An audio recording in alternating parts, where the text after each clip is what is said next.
What's up? What's up? I was talking to Mariah about my hat choices here. What are you guys doing? Welcome, welcome. One of my kids, when they were little, used to say, wankum. Wankum? Instead of welcome. Then one of them I get them confused all the time. One of them used to call anything with sirens, the police, fire truck, ambulance, he'd call it a wee woo. I remember that.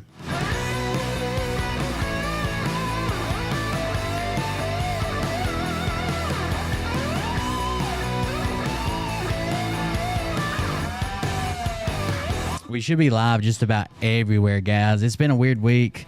I've had a bunch of extra work. I've been starting late because I've been having issues. And then we had a member of our community basically pass away. So I got some Patreon to make up. I know I'm starting late. I'm trying to get it better, or I'm trying to move it up to, make it better for the people who go to bed earlier. I'm trying to do my best. But we'll get it back there.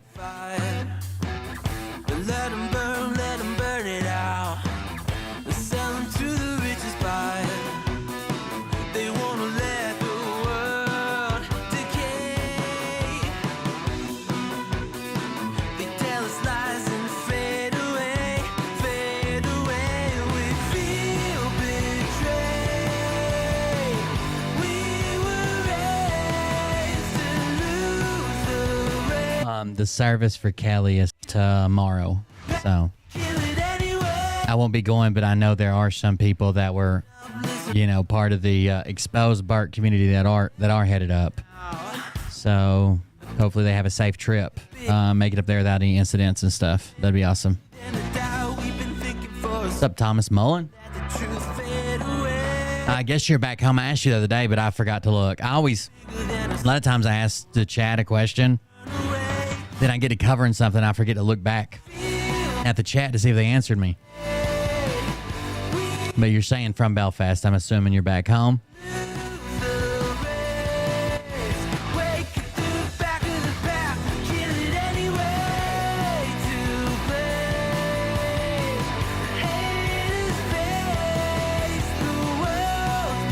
Oh, let me make sure before we get too far. Let me make sure that subscribers only isn't on this time. I forgot to turn it off last time. It should not be.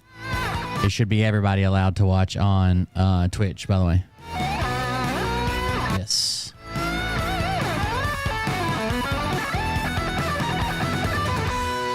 Did I fix the dryer? I made some small improvements. I think I just need to buy a new one.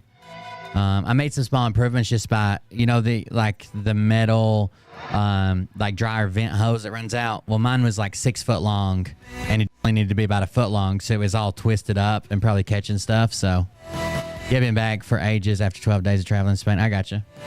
So I shortened it, made it a short route. I cleaned out some of the dryer lint that was back there or whatever. But I still just think it's just wore out. Jesus, that was a sneeze. I rarely sneeze. That was weird. Somebody must be talking about giving me some money. It did tear both my legs off. It actually tore them right at the testicle, which is a weird place to tear a leg to begin with.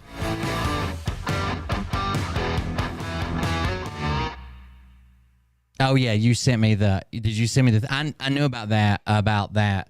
Like very narrow, like pancake pipe that goes down. I had to do that to one of our old ones. That wasn't the issue with this one. It was just the hose that goes out the back, and that the vent actually goes probably 20 feet through a cinder block wall. So I need to get back there and shine a light through it or something, see if it's clogged up, because I could probably get a pole or something in there, or one of those. I've got one of those chimney sweep brushes, like the big brush head, like 4-inch brush head you put on. I could probably push some lint out through there. I bet you it's not in great shape. All right, here we go. Let's get it. Oh, gifted sub. Thank you. We'll roll that intro. What's up, Nick? Hey, Daddies. It's me, the Linda Hey, Daddy, Nick. from TikTok. I wanted to make this video because I wanted to thank you for watching Cold Beer Confessionals with Will Bird. I think that's just incredible. I've watched a few episodes and I'm just like very intrigued. Hey, Daddy. You know what I'm most intrigued in is Leaf blower. That's a good idea. Big Daddy's meat stick. I heard that it's very thick, like a good old German sausage.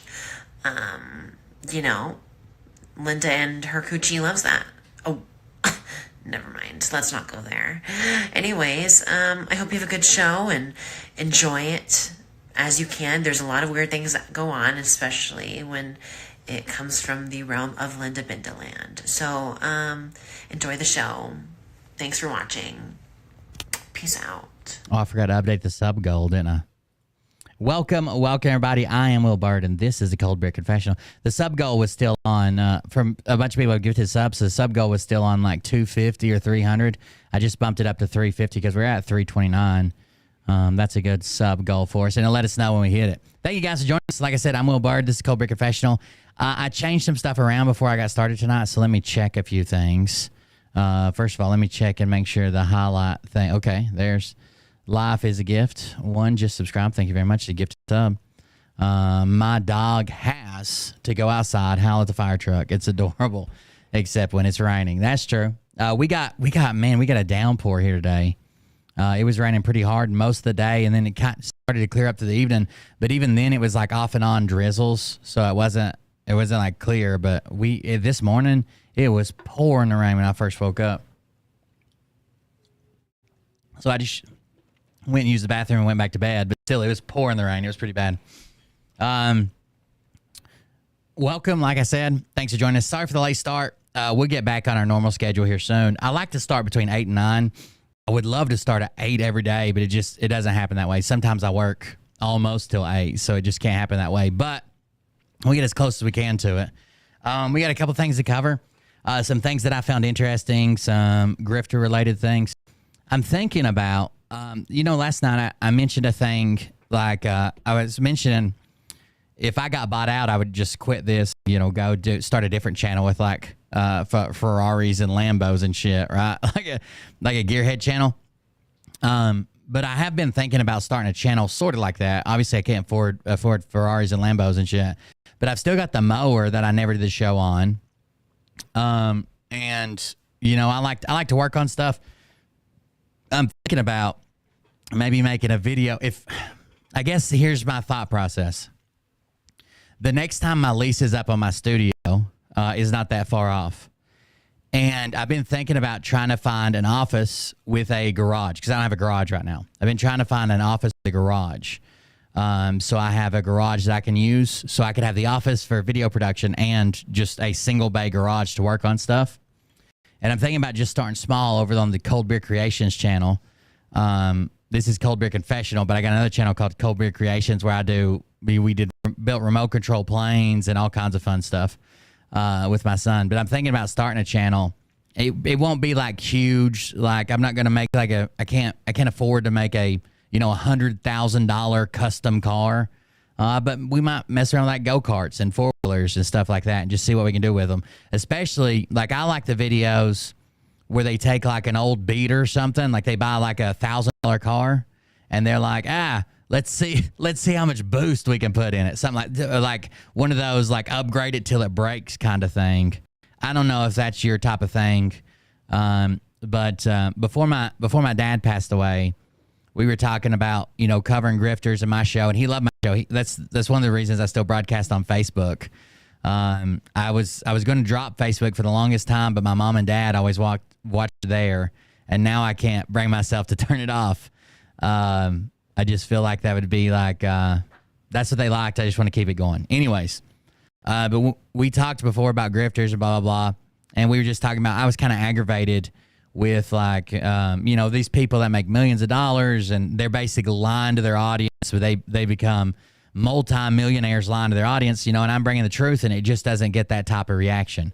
When I did make a couple of like joke videos, my patrons were in on it. Incoming Donald when clip. We did like Nick Swick, and we did a couple other ones. I did an Asar Gassar video. It blew up, like it took off because people want to hear that hopium style stuff. And we were just arguing about that. And my dad asked me like, well, if you want to do anything, or if you could do anything, Vice Grip Garage, yeah, I like that stuff too, getting cars running. I wanted to do something like that at one time. But my dad asked me, this is after my mom had passed the December before, and my dad asked me basically like, if you could do anything, what would it be? And I told him, it'd be one of these top channels where you like fix stuff, get stuff running, see how far you can get it, see how far you can take it, blow it up, it doesn't matter. And then maybe when you get a hold of a nicer, like a decent vehicle, give that away to the audience, or give that away to somebody who buys merch, or give them a way to enter for free and raffle it off.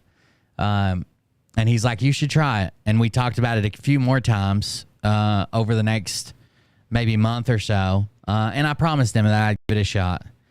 He was really interested in this super old riding lawnmower I bought. It's got like a wood deck and stuff. He's told everybody about that. I kind of feel bad that I didn't get a chance to get it running and he could see it before he passed away. But he told everybody about people that don't even know me. I just know they're my dad's friend. I'll see them out and they'll be like, your dad told me you got some type of super old antique riding lawnmower.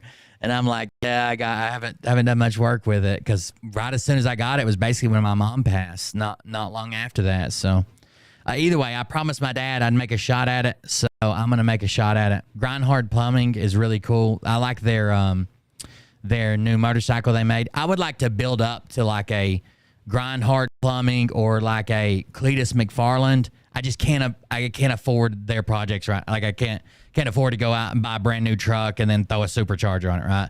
But I can do smaller versions and cheaper versions of that. So I like Grind Hard. I like Cletus. I like what was the one? Oh, Vice Grip Garage. Vice Grip Garage. He buys cars sight unseen, and he goes out and gets them running good enough to drive them home. And then he might fix them up or sell them or whatever. But yeah, that's a real cool premise. He only takes the tools he's got with him, and he either has to get it home, rust or bust. That's what I'm going to try to do, basically, Jessa. But he has to get them home or get them towed or whatever. But yeah, Roadkill was cool too. I just want to give you guys a heads up, because I've been talking about maybe not doing 7 days a week, and I've been talking about doing some recorded videos. I need to try to give that a shot. I promised my dad I would. When we talked about it, well, of course, at the time I didn't know he wouldn't be here with us anymore. I wanted him to be part of it or help me out or whatever. He was a mechanic most of his life. But either way, I'm going to give it a shot. We'll see what what happens. If that's not your thing, I don't blame you. It's not everybody's thing. You don't have to watch, but hopefully some of you will enjoy it. I've always got humor to fall back on, right? If nothing else, I can make people laugh, even if I am working on something or fixing something or whatever. We'll go from there. So a couple things, like I said, I want to go over. Getting started, first of all, if you like the show, if you want the show to keep going, if you're like, how can I make sure that this show is always on the air? The best thing to do is go to coldbeer.fund, coldbeer.fund, not .com, like google.com. It's coldbeer.fund, FUND. And if you go there, you can find everywhere to follow me at the top. So Twitch, Kick, YouTube, Twitter, Instagram, Telegram, Facebook, TikTok, Rumble, Discord, and Bovada. Bovada is an affiliate link where I gamble sometimes on TikTok. You don't have to worry about that one if you don't like gambling. But all these other ones are places you can follow me. I use Discord is kind of like Telegram but better. Of course, you guys probably know what Telegram is, Instagram, Facebook. I get deleted a lot, sometimes without notice. YouTube will just take down my channel, or Facebook will just shut down my page or whatever. So it would behoove you to be following on multiple places if you like the show, if it's something you want to keep updated on. If not, that's cool too. What's next? Oh, if you want to support the show, that's over here on the left-hand side. And I'm going to explain these kind of more in depth because I just kind of glaze over on most time. But if you use Buy Me a Coffee, it's this website. And basically, you can donate in 6-packs. Each 6-pack is $5. So if you don't want to donate one, that's $5. If you want to donate two, that's $10. And you see up here, it says 135. You can type in any number you want up here. One would be $5, but it's in $5 increments. One is 5, 2 is 10, 3 is 15. It goes up $5 each time.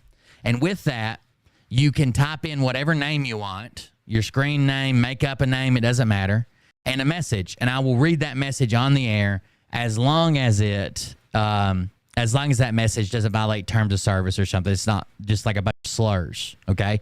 That's Buy Me a Coffee. A lot of people use that. The second way is our Patreon. Patreon gets extra shows. So Twitch subscribers get some extra shows. But the way to guarantee that you get these extra behind the paywall shows, the way to guarantee that is being a member of Patreon. You can join for as little as $2 a month, all the way up to, I think the biggest one that changes the shows is $15 a month. And anywhere in between, you might get one extra show or two extra shows a week, or you might get, merchandise or whatever. We do different things with Patreon. If you want to go check it out, check it out. It's basically like locals or YouTube memberships or whatever you think about. The Gun and Bomber link. That's the next one. The third one down is Gun and Bomber. It's just my old donation link. When you donate through it, there's like an old voice of Sunshine yelling about something. I can't remember what she says. A person we used to cover who's now a pretty big follower of the show, a dedicated follower of the show. That's just the old link, but it still works. A lot of people like to use it because they got their information saved in it. Or if one of these other links is down, it works. Now, Dono Clip. Dono Clip's really cool. You literally get to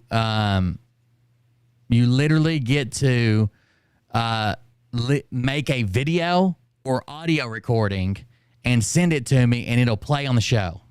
Okay? You get to send a video or audio recording. You send it to me, and we'll play it on the show, as long as it, again, not a bunch of slurs or something like that violates terms of service. That's how we get stuff like this. I'll play one. We just got one, actually. Hot Bodie Sauce sent us one. Let's see what it is. This is audio only. Nick's got a big old butt. Oh, yeah. Nick's fat as fuck. Oh, yeah. He's got a big old butt. Uh-oh. Actually, incoming Dono clip. There was something that went over that. I'm going to play that one again because something literally just went over it almost immediately. Just resubscribed for 9 months. Thank you for the resubscription. Let me play that one again. That was about Nick, apparently.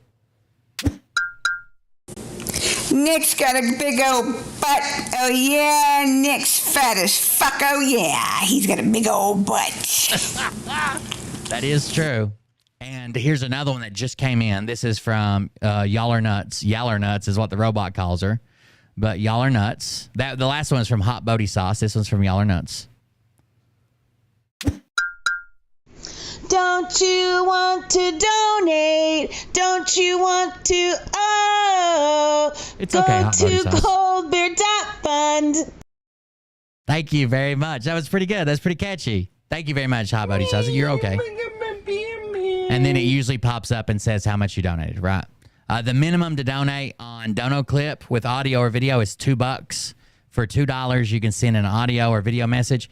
We haven't had let me find a video message because we haven't had one in a while. Oh, here's one from Thomas Mullen. So this is what a video message would look like if you recorded it. I'm a little bit drunk, cause I'm drinking.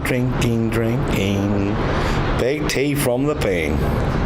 There you go. So you can record like a video clip or an audio clip. That's how that works. You pick video or audio. If you don't want to be on camera, just pick, audio. And if you want to show us something on camera, pick video and do whatever you want, right? That is Dono Clip.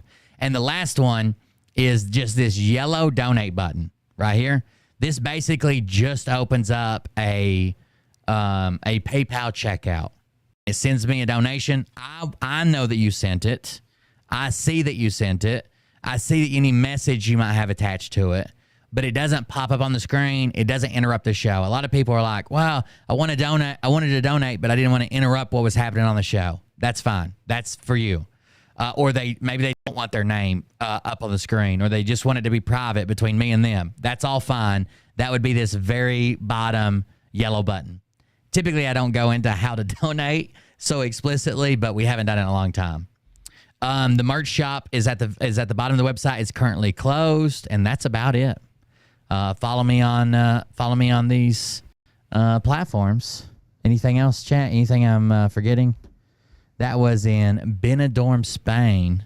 That was Benidorm in Spain. Good times. Thank you. I don't know where is that. All right, let's start with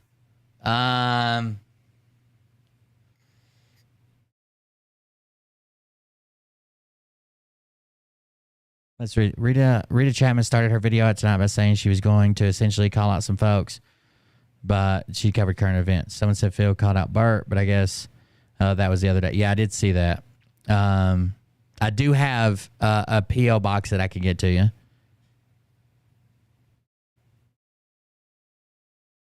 All right. Thank you for sending me the message. I did get it.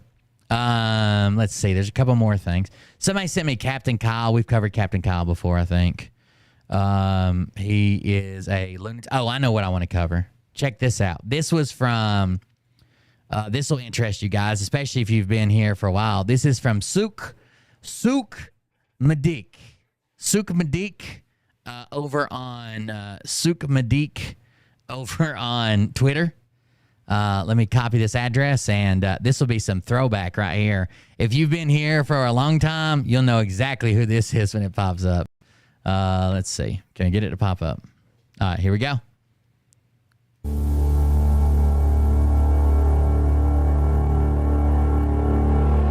Bologna fried.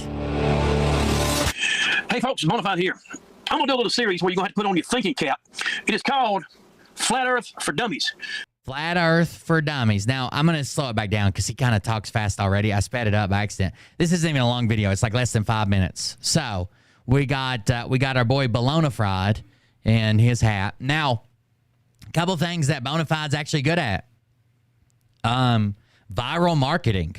So Bonafide knows how to market somebody, and he's made a couple businesses that he built up from nothing. Like, he started the business and sold them off. And basically he built these businesses up from nothing with some good marketing campaigns. And there you go. He sold them off and made them. Like, viral marketing when internet wasn't even that big. Viral marketing when internet wasn't even that big.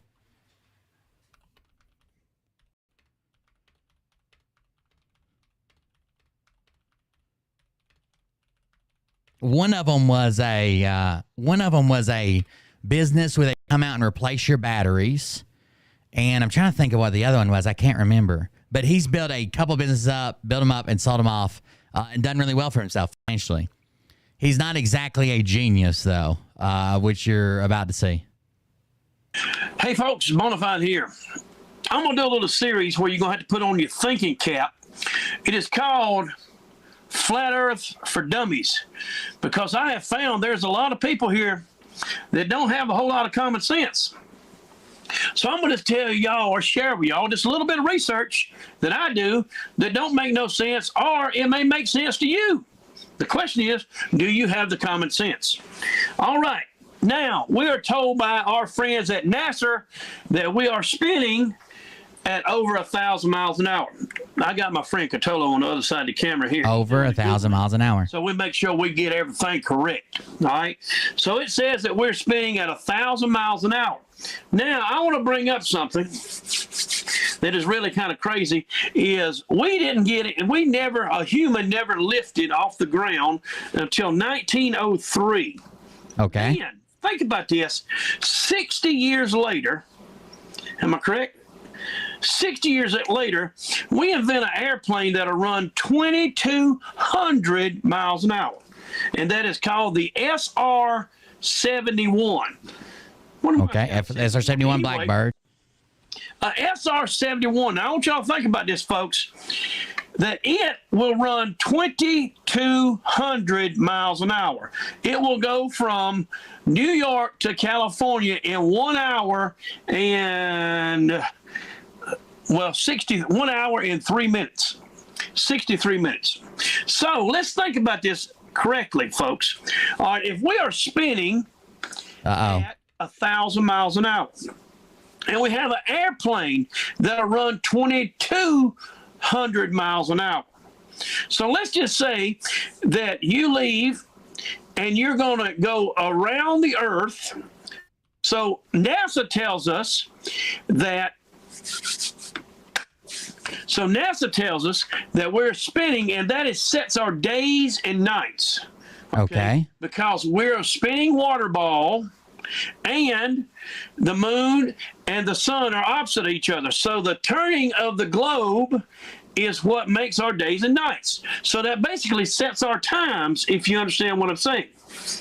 Now, if you take an airplane So that basically sets our times. Because the sun rises in the east and sets in the west, the way the time zones work, they have to get longer as you go west, right?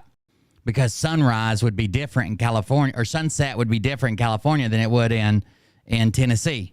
And so you have to change the time a little bit.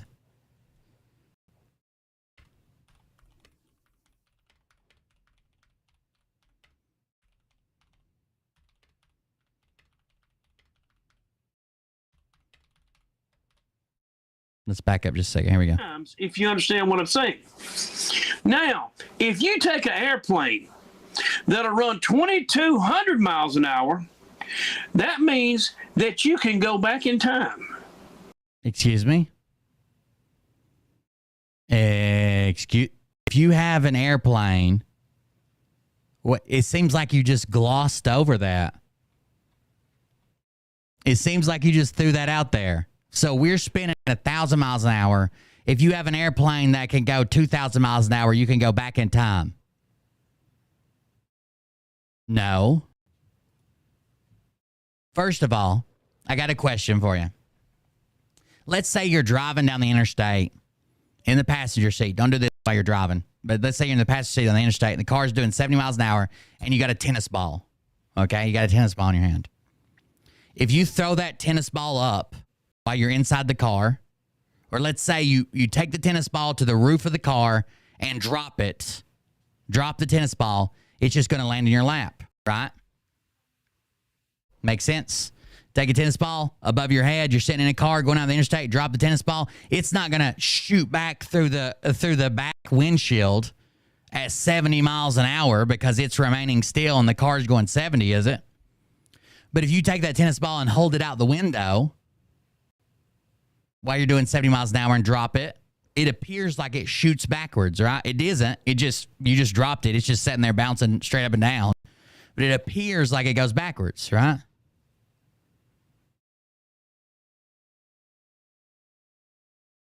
The person who ran Lynch Truth passed away. Anyways, it appears it goes backwards. The Earth is the same way. When we're spinning, our atmosphere travels with us. You don't stand on the ground and feel 1,000-mile-an-hour winds because the Earth's spinning and our atmosphere travels with us, right? It's like the bubble of the car, but it's the atmosphere. 100 miles an hour, that means that you can go back in time, or you can go forward in time. Think about that. So if you go east, what NASA calls east, and you flying backwards, what NASA calls these. So if you go east, what NASA calls these, and you're flying backwards, you're going back in time. At twice the speed that the Earth is spinning, then you're going back in time. Am I correct? That sounds reasonable. All right. So now, if you are going forward west, that means that you are actually going into the future. Yes. You understand? Yes. Because this airplane goes twice as fast as the world will spin. Okay. Now, I've never heard of a time machine that works in my lifetime. I may be wrong, but the truth is there's no way possible that we're spinning, because this airplane would turn back time. There you go. Because this airplane would turn back time. Why would an airplane turn back time? Even if it was going that fast. You know what the actual problem with time travel is? That they're never going to be able to, if you could figure out time travel, let's say you could figure out the actual going back in time. The biggest problem with time travel is location. So the Earth is constantly spinning and orbiting the sun, but our sun and our solar system are also going through space, orbiting in the galaxy, right? So if you went back to 1970, Earth in 1970, you might get the time part. Let's say you figured out the time part, but if you went back right here, you'd be sitting here where the Earth is at in 2024. And the Earth would be way over somewhere else in space where it was at in 1970. Now, at top speed of this airplane, they said that the nose of the airplane would glow because it was running so fast that the nose was 300 degrees. 300 degrees. Y'all look at this airplane, folks. But what I want you to do is I want you to take a minute and look at the aerodynamics in this airplane. And then I want you to think about this now. Look at the space shuttle. Now, they're telling us that the space shuttle will run 17,000 miles an hour. Now, to me, the space shuttle looks like a pig compared to the SR-71. Y'all take the two and check them out. Well, there's a big difference, okay? The SR-71 flies, okay? What the space shuttle's doing right here, you know that's not flight, right? The space shuttle is not relying on any lift to get to orbit. Now, it does go that fast. It goes much, much, much, much, much faster than SR-71 Blackbird or the new SR-72. But you understand this isn't flight right here. Right? This is rocketry. Using there's no wings. We're just propelling a tube with engines, right? There's no wings. The reason the SR-72 is so special is because it's an airplane, and it flies at places where the air is so thin there's hardly any lift. It travels incredibly fast, able to withstand those speeds and the G-forces and stuff with using wings and creating lifts. The only thing that the old space shuttle does, this one, is when it comes back in, it glides, right? But even right now, it doesn't glide. Like when it's facing straight up, that's not how planes fly. You understand that, right? You're not going to see a passenger plane flying straight up because they don't have the power. You're not going to see the SR-71 flying straight up. It doesn't have the power. Like setting on its tail and telling it to take off. It uses wings to create lift. The space shuttle doesn't do that. We're talking about two different animals. That's like saying, here's a basketball and here's a tennis ball. Now tell me why I can hit a tennis ball faster with a tennis racket than I can a basketball. They're both balls, right? Well, yeah, but it seems like there's a big difference between a tennis ball and a basketball, and it sounds like you'd break your wrist with a basketball and a tennis racket. 15,000 miles an hour. Now, to me, the space shuttle looks like a pig compared to the SR-71. Y'all take the two and check them out and tell us which ones you think will run 17,000 miles an hour. Now, that's just one example of we've been lied to. That's your first lesson, folks, on Flat Earth for Dummies. Look up the SR-71 that runs 22 miles an hour and at top speed. And then it just cuts off at top speed.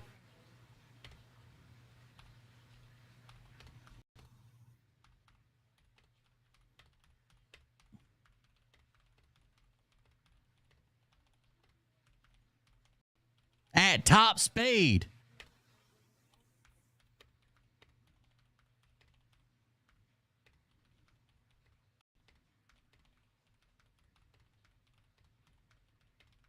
At top speed. I don't know what these little snippets are. Flat Earth for Dummies Part 1. It doesn't seem to be very good.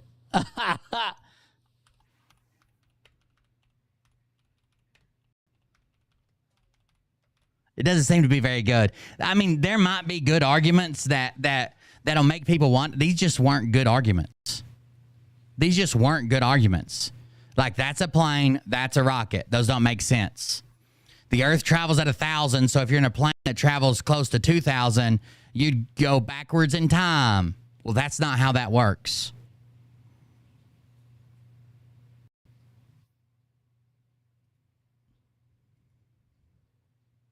That's not how that works. Anyways, that's Bonafide, everybody. Bonafide's back. Bonafide's doing his thing. He had a big what is this? The True Israelite Walk. He had a big falling out with the pastor who went and what's on fire in Mount Juliet, Tennessee. We might grab that one. The pastor that went and debated Greg Locke. You guys know who I'm talking about? There's a pastor who went and debated Greg Locke on Flat Earth. Greg is a round earther. This other pastor was a flat earther. Oh, there's me right there. This other pastor was a flat earther, and he went out there and kind of called out Greg Locke, even though he was kind of riding Greg Locke's coattails back before. And then the pastor that was a flat earther, he ended up getting in a fight with him. The pastor that's a flat earther, he ended up getting a fight with him too. Seems like he doesn't get along with a whole lot of people. A lot of these other videos are like 2 years old. I wonder if this is him supporting Greg Locke in this one. Where did that go? Let's go to all. This is from over 2 years ago. I wonder if this is him supporting him or calling him out. It shows Mason, so I'm guessing he's calling him out. But we can't watch all this, but we'll skip around. Stands for the people. Who is that? You guys recognize that voice from 2 years ago? It stands for heroes. It stands for the meek. And it stands as... Anybody know who that is? I might look him up and see if his song has succeeded over the last 40 years it's been published. By the way, if you guys don't know, I love to fly my drone. I've got some crazy drones, including like acrobatic drones and cinematography drones. I've got FPV drones. I've got chase drones. I've got indoor fucking whoops. I've got all kinds of drones. But there is I'll show you some of my flight footage. But there's a new law coming out called Remote ID that's supposed to go into effect like super, super soon. It's just now getting warm enough to get my drone back out, in case you're wondering where it's been. It's just now getting warm enough to get it back out. But yeah, the Remote ID is basically, a lot of people are against it and saying they're not going to comply. But basically what it does is if you're flying a drone, it broadcasts your name, the pilot's name, the pilot's location, the pilot's everything. And the reason that regular people are against it, they're like, well, we didn't commit a crime, and now you're treating us like criminals, and, you know, Karens are going to be driving around just reporting people because they want to, right? The way they do. Or thieves could, be running around waiting to steal your, because it says like what your drone is, like the type of drone it is, waiting to steal your $5,000 drone. You know what I mean? Like, or police could harass you with it, just a bunch of weird stuff. And it's supposed to be in the name of airline safety. Anyways, it's supposed to go into effect here soon. Here's a video of mine. Power loop practice. So this is flipping over a tree with a drone. It's not bad. Boom. I don't know if we can, I guess I can zoom in on it. This is a tree in where my dad used to live. So we're flying around. This is an FPV drone. This is basically like a drone I chase cars with or fast moving stuff. It's pretty quick, pretty agile. It's not like a DJI drone. Like it'll fly upside down, it'll flip, it'll roll, it'll spin, and it's all manual. There's no safety built into it. There's no like accident avoidance or anything like that. It probably does. It does a little bit. Top speed's probably a little bit over 100 miles an hour. It's pretty crazy. Anyways, so remote ID is about to go into effect, so basically, I'm supposed to, if I live in the U.S., I'm supposed to take all my drones and put this module on them that connects to my drone and connects to my phone, and basically broadcast who I am, where I'm at, where my drone's at, what kind of drone it is, my name, my address, my phone number, all this personal information about me all the time. And then anybody who wants to get a different phone app can just go by and be like, oh, I saw a drone. I want to look who is that? I want to report them. I think they're peeping on me at the senior center by the pool or something. I don't particularly plan on complying with it, but another aspect of that is all drone manufacturers. All drone manufacturers are supposed to be compliant with this by the date, and it doesn't seem like they're going to be ready. It says SkySafe study reveals some drone manufacturers fail to meet published remote ID standards, and a lot of people predicted this. It says, as the FAA's deadline for drones in the U.S. to be equipped with remote ID draws near, a study from SkySafe, a drone tracking and intelligence company, found that 5 out of 7 drone manufacturers tested failed to have developed their technology in accordance with the published standards, regardless of declarations of compliance. Now, when the FAA first came out with this law, they basically wanted you to do something that was impossible. Basically, it had to hook, this module that you put on your drone had to hook up to internet no matter where you were at. And there's some places that just don't have internet, right? You could be in a place that doesn't have service. Your phone might not even have service. But it was supposed to hook up to this internet that didn't exist, like Skynet, and do it. But then they changed the laws and made it possible. But for the first 2 years after this was passed, you couldn't even do it. It was impossible to even comply if you wanted to. It says a report issued March 14th, SkySafe found that the U.S.-based drone manufacturer Skydio scored the highest on a 5-point readiness scale for being fully ready for remote ID compliance. Industry-leading drone company DJI, the only other manufacturer judged to be largely in compliance with the new regulations, scored in 4 points and was designated as only having minor issues. French-owned Parrot scored only 2 points and was assessed as needs improvement, while Chinese manufacturer Autel they make scanners too. My scan tool's an Autel. Received 1 point and was judged to have major flaws according to SkySafe. Drone manufacturers Swell Pro, EXO, and Unique were each assessed as not compliant according to the study and were given no points in the grading. The results of SkySafe's research can be found here. Grant Jordan, CEO of SkySafe, said the company undertook the study to inform the FAA and the general public about the general state of readiness among drone manufacturers for implementation of remote ID. While remote ID requirement is, I guess I'll just be an outlaw, right? I guess I'll just be, it sounds silly to me. I'm not complying. You could come get, I guess I'll just be an outlaw, but there you go. I just happened to see that article. We can go back to Bonafide now. I know a lot of people in here could care less about drones, but some people in here, watch me fly them or fly their own or whatever. Back to Bert. Mike Lindell's drones. I honestly think, if I had to guess, I think they are trying to sew up the market for drones for places like Walmart and Amazon, who who most of the time it's not even profitable for, but they're basically trying to get the little guy out of the market, make it to where it's almost impossible, and then give all of the area that drones typically fly to over to corporations, which probably aren't even going to use drones, right? They might, if you're like super close to one of their distribution hubs or whatever, they might use some drones or whatever, but it's kind of gimmicky. It's not great in the weather. It's not great in cloudy, rainy, windy. You know, there's a lot of reasons you can't use it where a car would work fine or a truck. And it's kind of gimmicky for drone deliveries. Drones, the best thing drones do, I think, is take photos, right? But anyways, I think they're trying to drive regular people out of the market, hobbyists out of the market, and then let corporations kind of take over.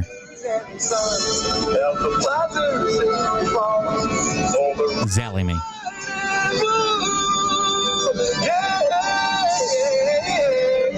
Uh-oh, Bonafide looking like a wild man there. Can anybody hear me out there? Nope. We are testing out new equipment. I'm in a whole new area over here. I'm at Courtney's office over here in Greer, South Carolina. And we're going to bring her on here in just a few minutes. We're going to talk about some things been going on that is at one time when he was with Doug from Frog News, he was basically dropping Greg Locke's name. Basically, like, this preacher, Greg Locke, you know, he's got a big deal in this big church in Mount Juliet, blah, blah, blah. He called me to have him get the vans for his new church service, whatever. Like, he was trying to ride Greg's coattails. Then all of a sudden, he, like, flipped like a switch on him, which was weird. Zelly me. Some people, as I just say. But I do have a couple things that I want to announce. While I'm waiting on her, she just texted me and said she's at the rest. Probably Kathy. Anyway, you're right. What I want to get into is we got our. Don't forget about our Conservative Chamber of Commerce meeting on every Tuesday. They're going to call the FAA and CIA on me. Tuesday, and then we have our Bible study on every Friday.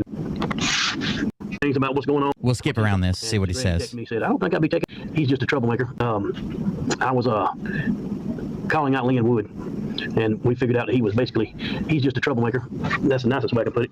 Lynn Wood's a troublemaker. Greg texts me. So Greg, he is dropping Greg's name right here. Let's back up just a little bit. The things we are learning, doing research on our own, not listening to our local pastor. And that basically tells us what to look at and what not to look at.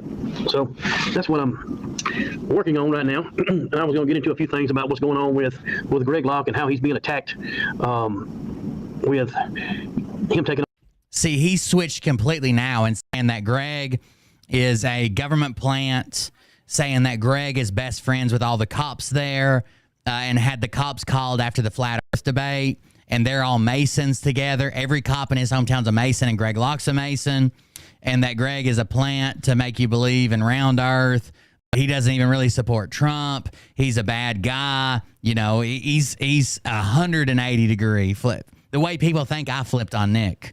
Bonafide actually did flip on a guy. And on the Masons, I'm going to tell you something that's funny. That 2 or 3 weeks ago, when I was calling out Lynn Wood, and we figured out that he's just a troublemaker. That's the nicest way to put it. Greg texts me. Pastor Greg, he texts me, he said, I don't think I'll be taking on Lynn Wood on Facebook. Laugh out loud. So he had to go show me up and take on the Masons. See, we think it's a bad thing because we worship a different God. Whoa, it just skips big time there, didn't it? And take on the Masons.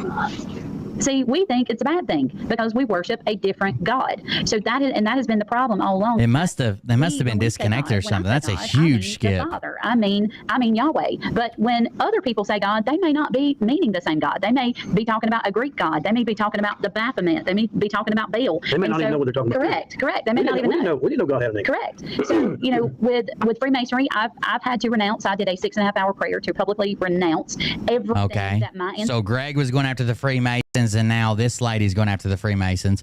I didn't think that women could be Freemasons, right? They have something else they're part of that's like attached to the Freemasons. My grandfather was a 33rd degree Mason. My great What's it called? Something? My great grandmother right now has an Eastern Star, which is an inverted pentagram, on her grave.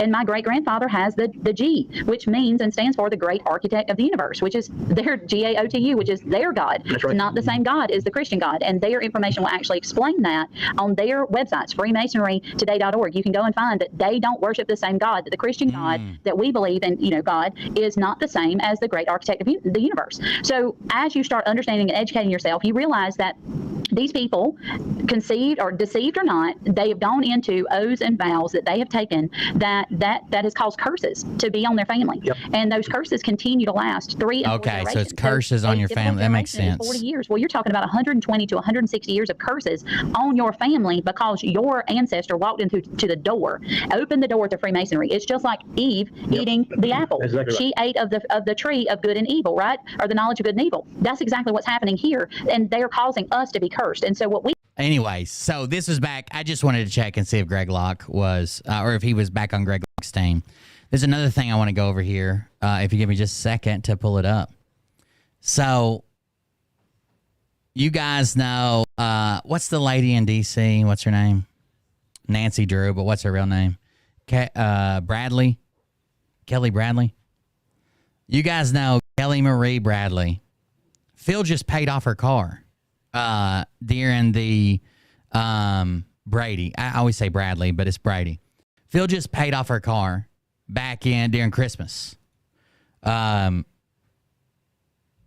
So Phil was doing his Christmas giveaway thing he always does. You can think whatever you want to about that. But one of the first people that were nominated was her, right? And he paid off her car. Well, since then, it would seem that she has had some more car trouble. Okay? And she basically came on and gave this whole spiel about it. And I think it was like $20K that Phil paid to pay off the car, and it was some extra or whatever.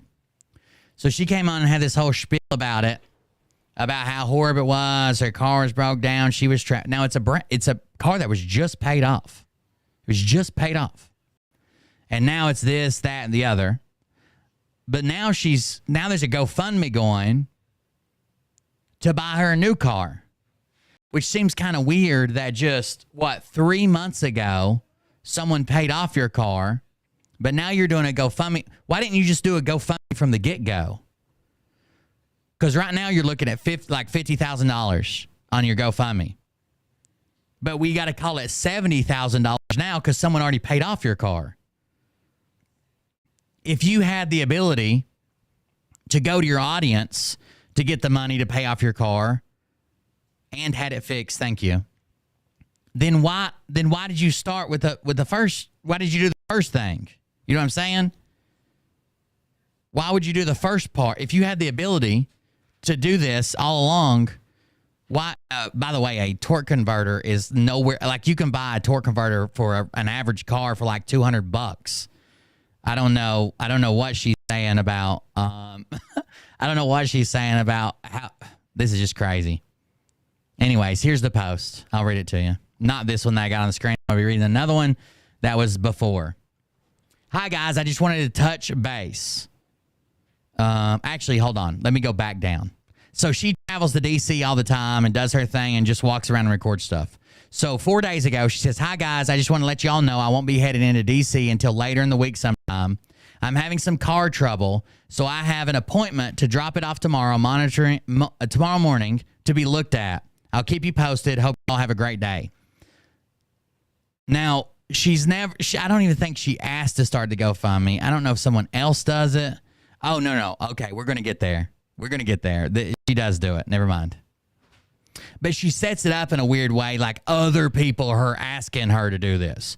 Other people are asking her to. We saw the same thing. You guys remember when Tori Says was like, oh, my daughter's turning 16, blah, blah, blah, and I'm not going to be able to get her a car. Then her audience decided to start a GoFundMe for her daughter's first car and raise like $80,000 for her daughter's.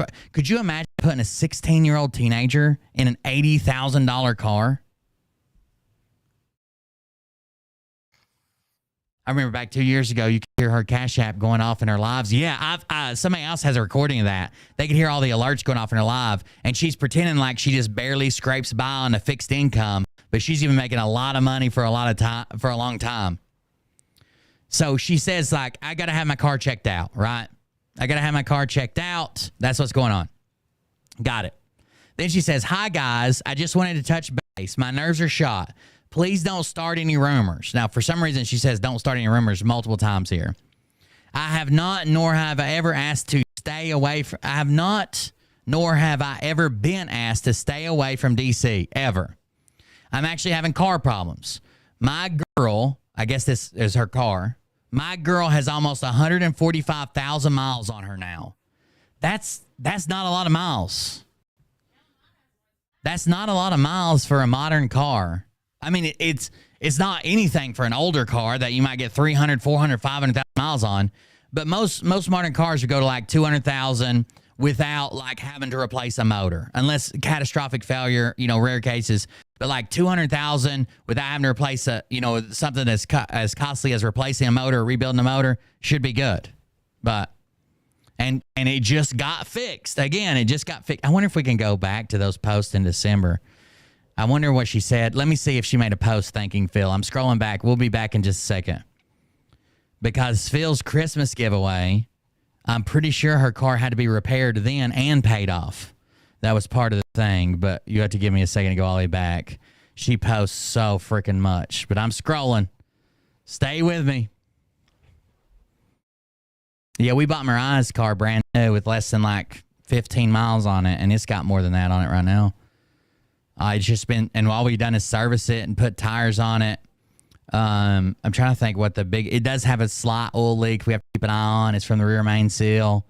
I've never put an alternator, put battery in it, I guess.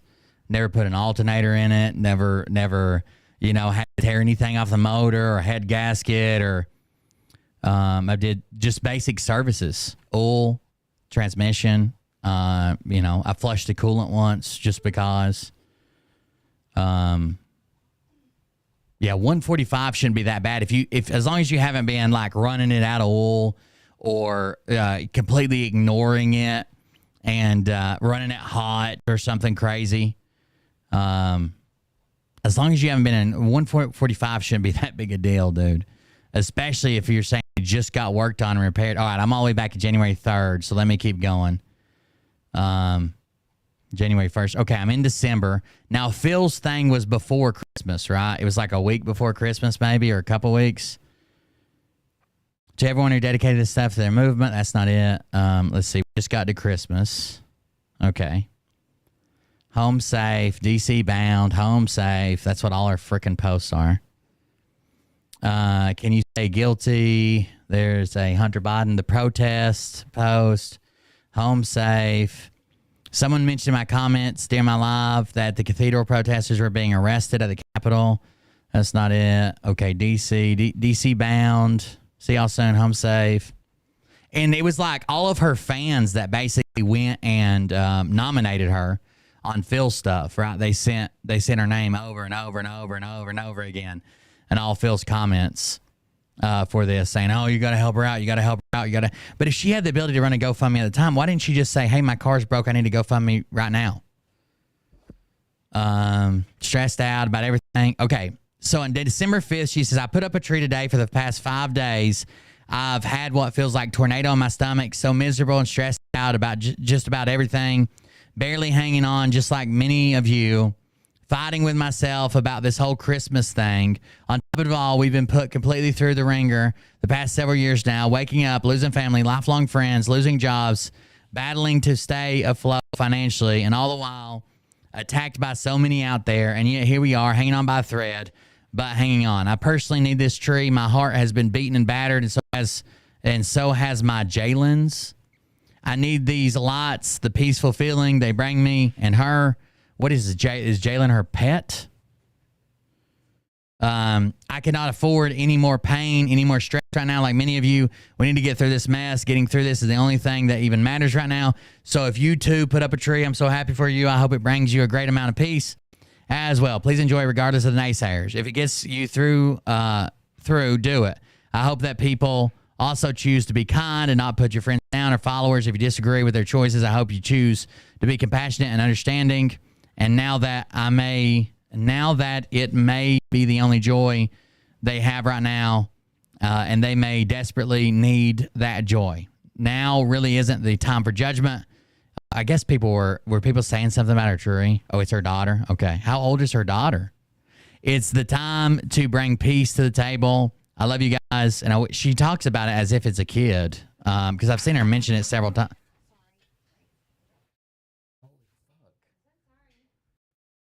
I've heard her mention it several times. She talks about it as if it's like she doesn't talk about it as, I don't know, as if it's a pet or a child. But she seems old enough that her daughter would be an adult. No? She's turning 17 or 18. Jesus, are we getting her a car too? Do you guys know when Phil's Christmas giveaway was? Was it in November or December? I think December, like right before Christmas.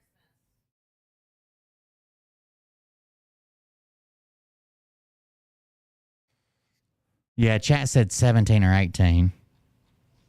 I know it's not. I know Ryan just said right before Christmas. I don't think it's right before Christmas because he gave people time to like use the money to buy Christmas stuff. But maybe like a couple weeks before Christmas. Is that what we're talking about? I'm not kissing you under the mistletoe. Dear FBI agents assigned to watch me, we are exchanging gifts this year. I think we should. We're almost family at this point. Let me know. DC bound. Did she not thank him publicly? I was pretty sure I've seen a post of her thanking him. So the motorcade finally showed up at 2. That's December 6th. Maybe I'm crazy. Maybe I didn't see it. The flags were wonky today. Great. Phil posted her response. Well, maybe she's deleted it since then. I'm going through it. DC bound. That's on December 13th. Chemtrails. Home safe. DC bound.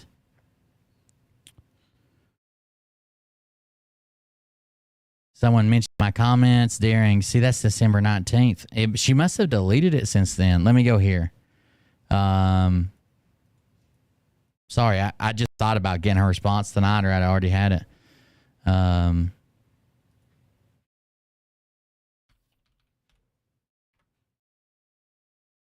this should be around December.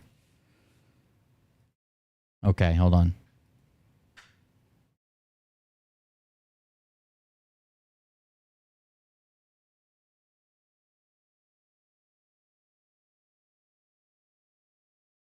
Okay, that's not it. Let me see.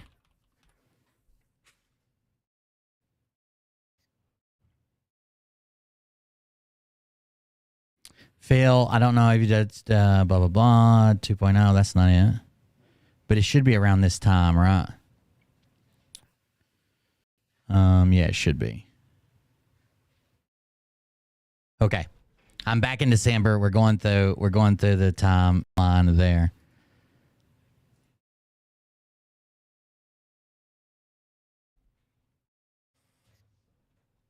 Okay, there's the list of winners right there, I think. Winners, yeah. Winners for the Christmas giveaway. So the Christmas giveaway, it looks like it was on December 10th. So that was 2 weeks before Christmas. Now let's scroll and see if we get something from Kelly. Because I thought I saw a post from her at some point. But, again, I could be wrong. Man, FCB is so cynical of you. Haters going to hate. Pray for them. If Rumble continues, stay tuned. My Rumble, Chris Pavlovsky. Well, my presentation is ready for the live tonight. D-Live only is not an option. My Q channel's in the works. With Q streaming, sign up. Oh, and you have access to my channel too. Just spoke with Rumble executives. It's a cyber attack. Not the pancake. I'm sitting here dying laughing. Fix your ass, bro. Fake email. This is not from me. Do not send these people a dime. I'm pretty sure I read a response. Hey guys, I came home late from my youngest Christmas concert. At least I thought I saw a response. Maybe I'm the crazy person, or maybe they both deleted it. I don't know.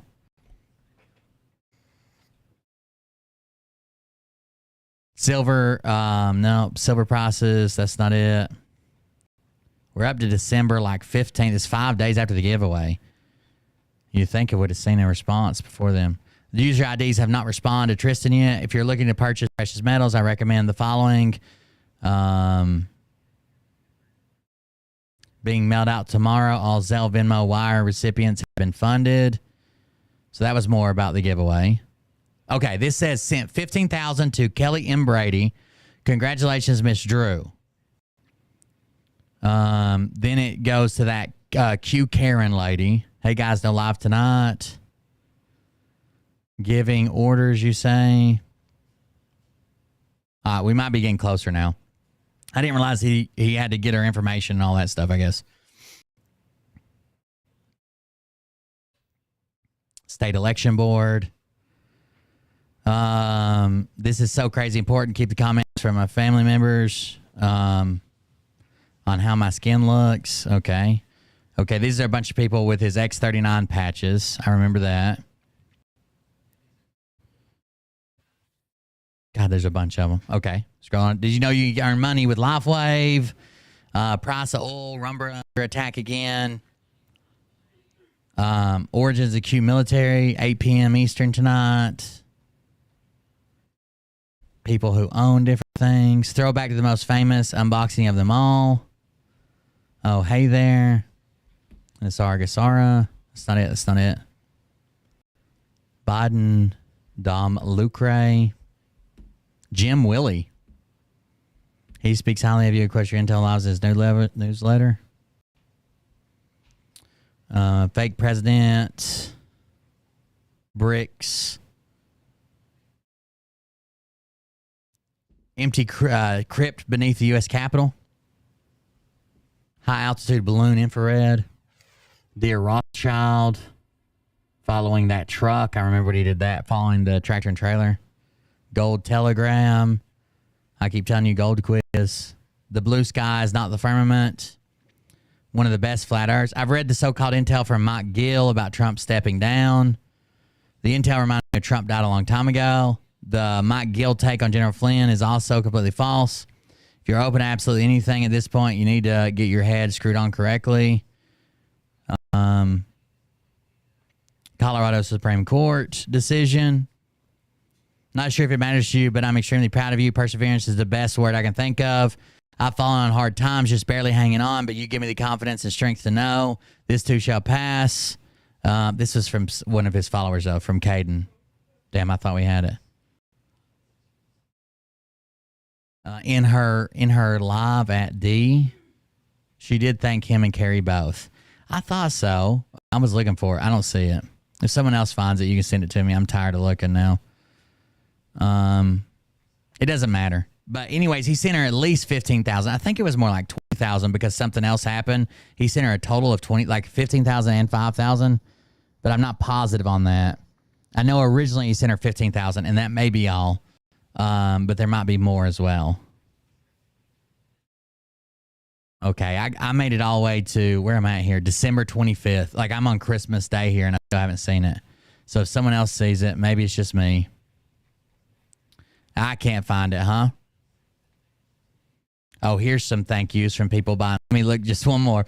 So I just saw some thank yous of people like showing their Christmas trees. So let me see if it's in this group.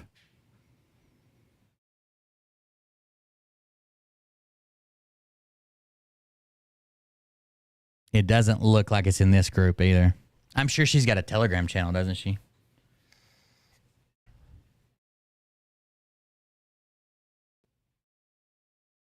Okay, no. Yeah, it doesn't look like it's in this group either. Oh, well. I looked. If you find it, let me know. Anyways, so he paid off her car. $145,000 is not that much. It's not that this crazy mileage she tries to set it up to be, right? He sent her $15K to pay off the loan, another $5K to repairs. Thank you. I knew there was a reason that I thought it was $20K. Anyway, so $20,000 she just got in December. He didn't even send it to December 15th, right? Even though his giveaway happened on the 10th, he got her information and sent it on December 15th.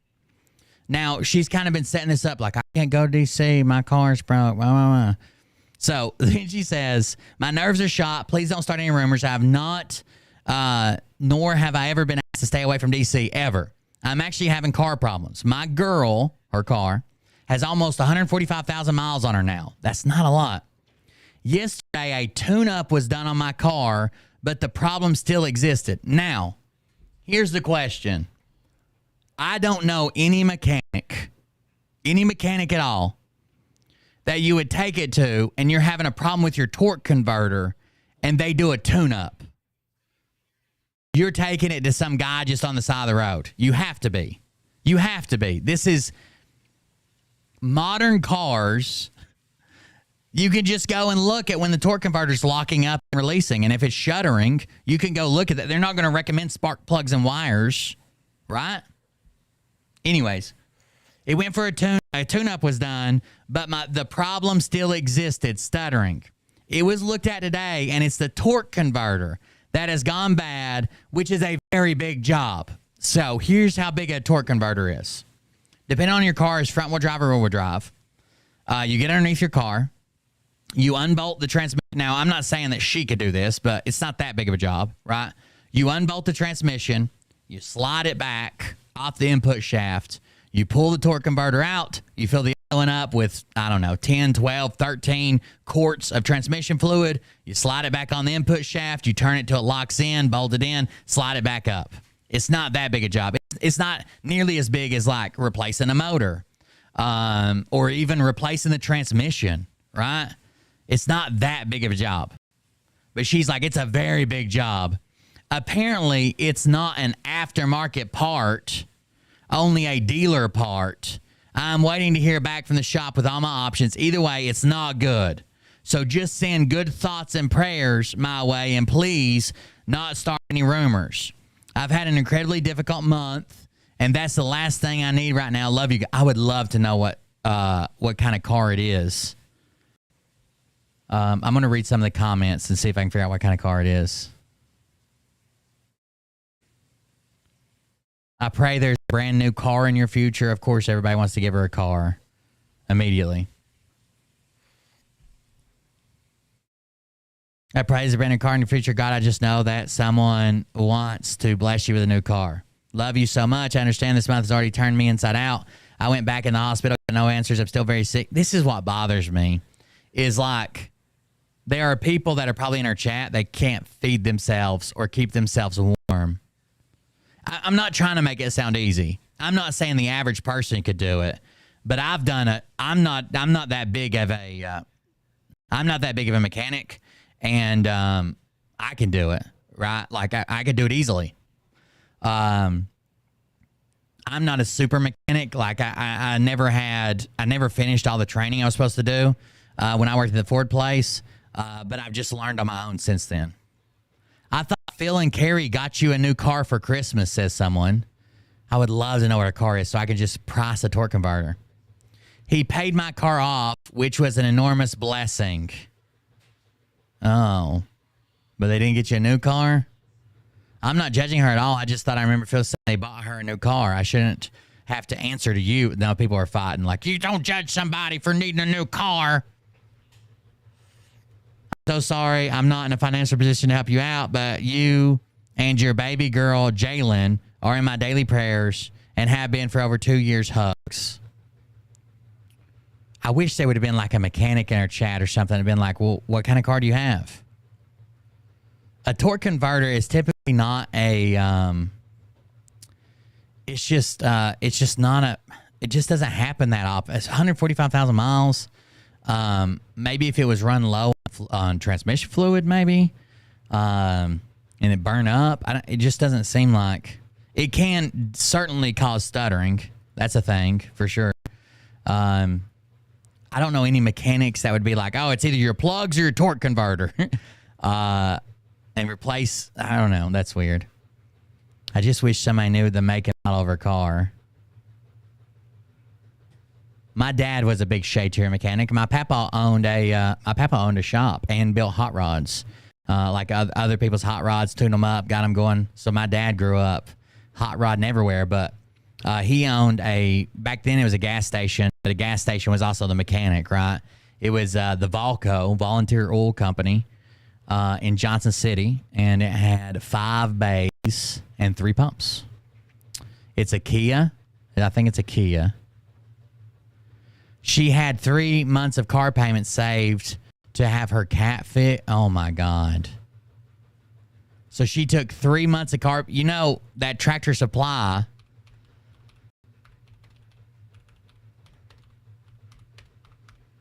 Tractor Supply would do that shit for like $50. If you bring it in the right time of the year. Anyways.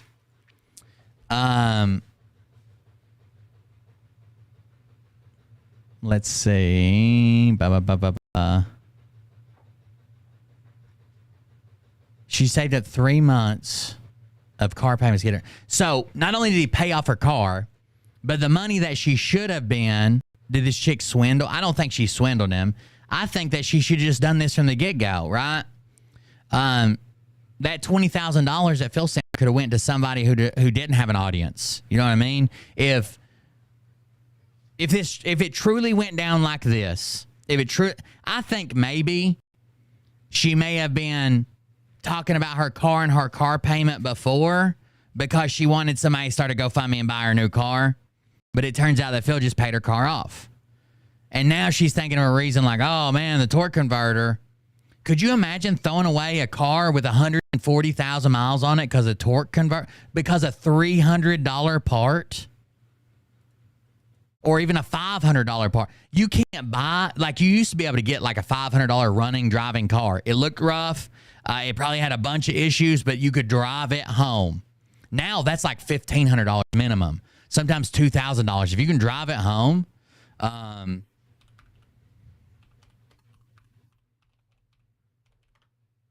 if you can drive it home, like I just typed in Kia torque converter, and they're anywhere from, just from these results on shopping, a Kia torque converter is anywhere from $125 to $480.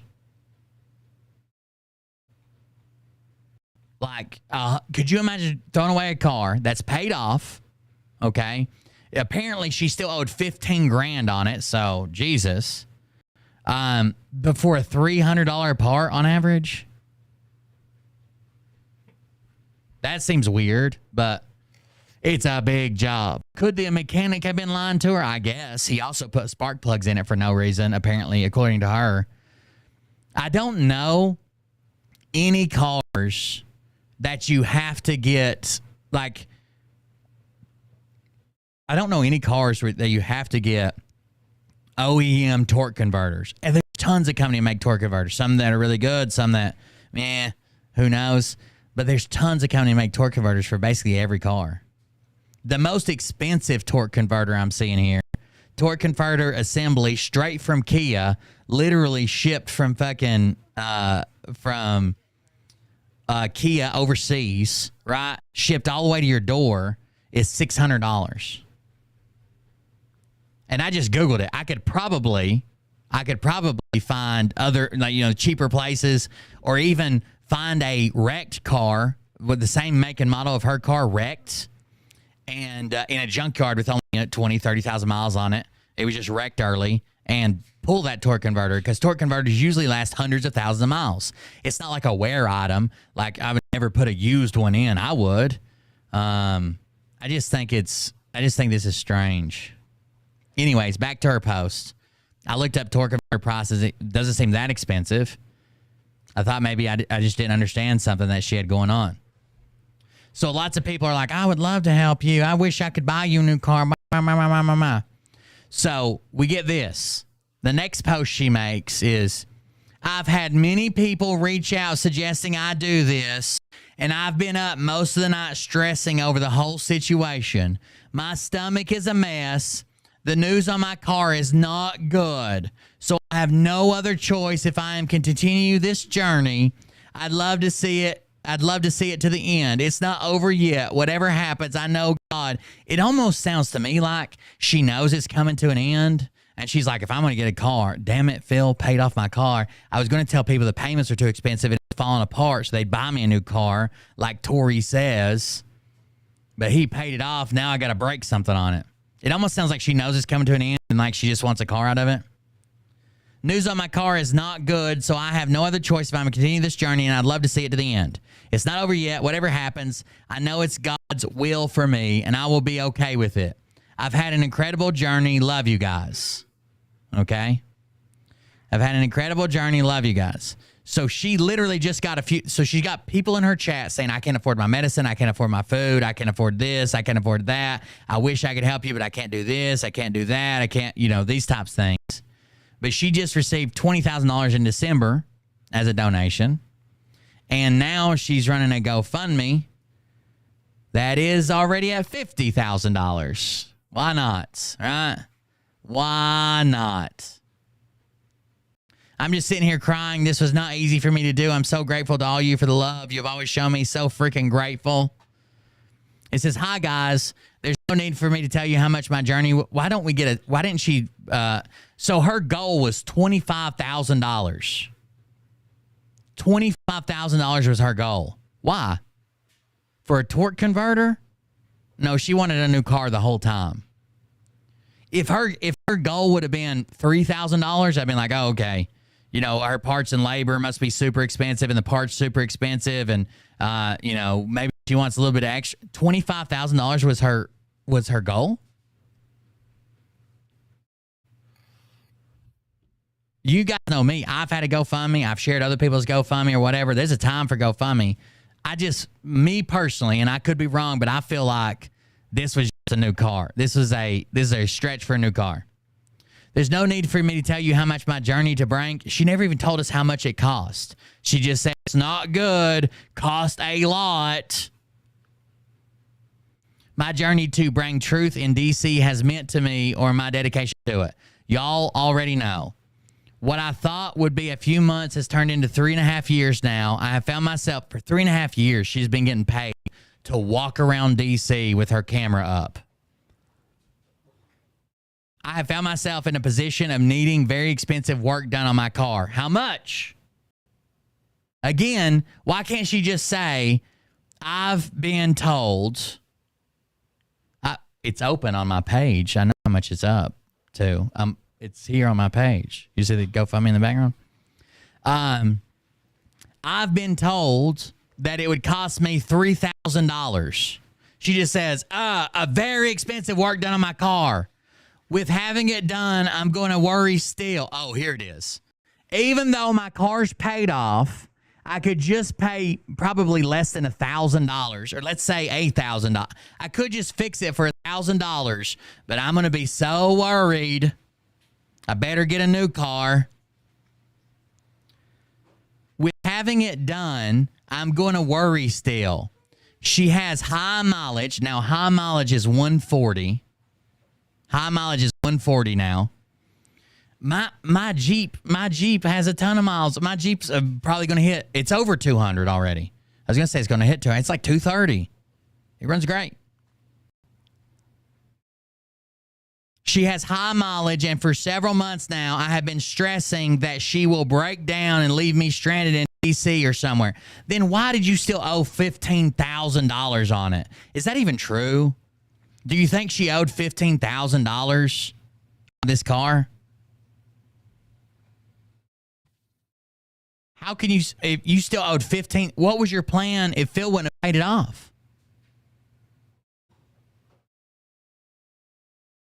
You act like it's at the end of its life and you still owe $15,000. Are you kidding me?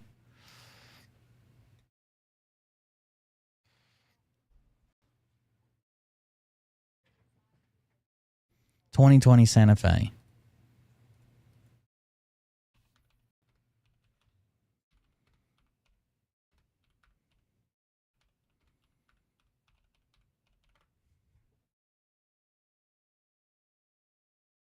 ...2020 Santa Fe... ...Hyundai Santa Fe... ...torque converter... ...is brand new... it's like so torque converters transmissions usually send in the core and they rebuild it or what, take it apart and rebuild it. But basically it's straight from the factory, brand new, with a 3-year warranty. It's $289.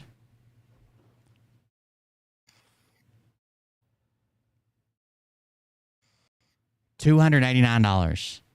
She's throwing the whole car away for a $289 part because she would be nervous. Shouldn't everybody be nervous then? Everybody's got a car. Or most people have a car with over 100,000 miles on it. Shouldn't everybody be nervous? So the labor, I can look. Hold on.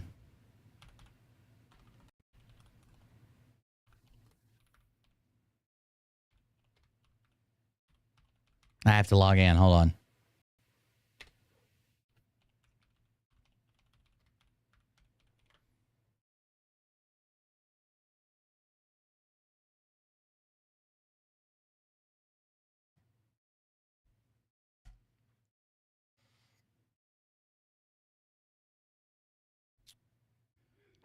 So okay.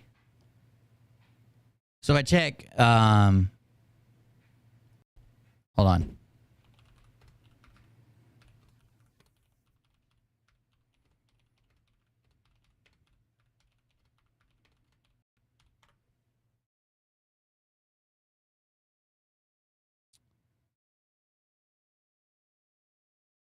I'm going to compare this with another one. And I don't have an account on this other one, but maybe you'll let me look. Real-time labor guide is what I usually use.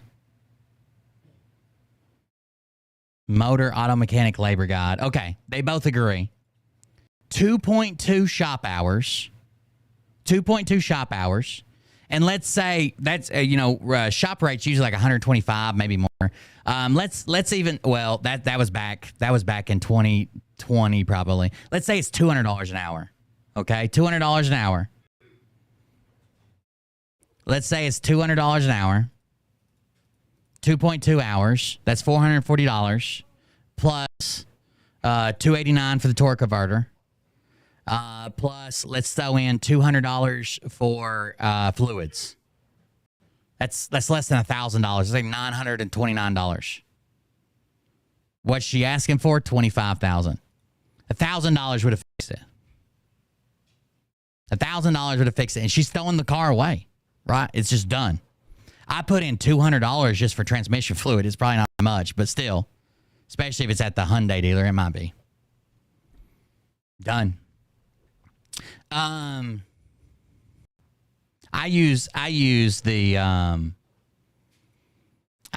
real-time labor guide when I work on someone else's car. That way I don't have to Google it, see what all's involved. If they just say like, I need a head gasket, I'm like, oh, okay, it'll tell me. Right. Yeah, I mean, like, I have to take care of my Jeep. I loaned it out to my dad, to my mom and dad for like 7 years. They drove it because it was extra to me, and I got it back. I had to do a bunch of maintenance to it. There's just stuff that they couldn't do. It's part of it. Everybody's got car maintenance. Tons of people, most people probably have a car with over 100,000 miles on it, and they're not out here saying, it's got more than 100,000. I got to do something. I'm scared to death to drive it anywhere. What? Hell, I might have put a torque converter in it if she'd have got the damn parts and just done it for free. Anyways, I'm sure she could find somebody who would charge reduced rates if she just got the parts. There's always somebody out there. She probably has a follower as a mechanic. I've been stressed that she will break down and leave me stranded in D.C. or somewhere on the highway during my long commute. How far does she drive to go to D.C. all the time? It's getting silly at this point to just walk around and record. Why don't we just find somebody in D.C. to record? While I'm not usually one to worry, it does worry me driving in the times we are living in. But every other post on our Facebook is like, don't worry, God's in control. And then this post, it's like, I'm worried to death. I don't know what I'm going to do.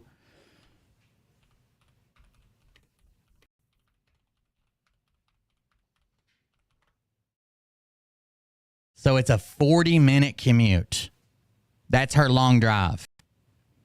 It's a 40-minute commute from Arnold to Washington, D.C., and that's to the city center. It's a 40-minute commute. That's her long drive that this car is not going to make it.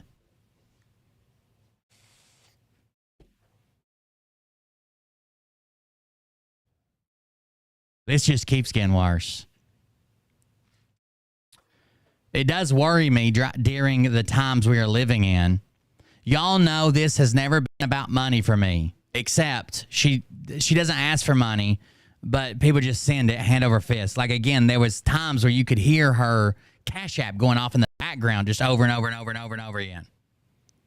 I have no ads or monetized platforms, and I have resisted all offers to make money by selling products or my Telegram channel when an offer was made. So she's nowhere near big enough to get Facebook ads, and she's not the right thing, right? She's not in the right category, but Facebook only offers ads to like gigantic creators. And it's a weird system. You have to know somebody if you're small to get in, whatever. It's never been about money for her. She didn't sell her Telegram channel when someone wanted to buy it. Probably somebody from overseas. But for that, I am proud of. For that, I am proud of. Well, she didn't proofread it. Today, I'm reaching out to you to help me to be able to get a... So here's my problem. Why did we put $20,000 in a car that you already nervous about, that you probably didn't want to be driving again, that you still owed $15,000? Why didn't you take that 20 and put it down on a new car and get super reasonable payments? Even let the other one go back or sell it when it was still running before it needed a torque converter. You put $20,000 into a car just 3 months ago, and now you're supposed to tell me in March that you can't trust it, but you trusted it 3 months ago, or you just threw good money after bad to pay it off.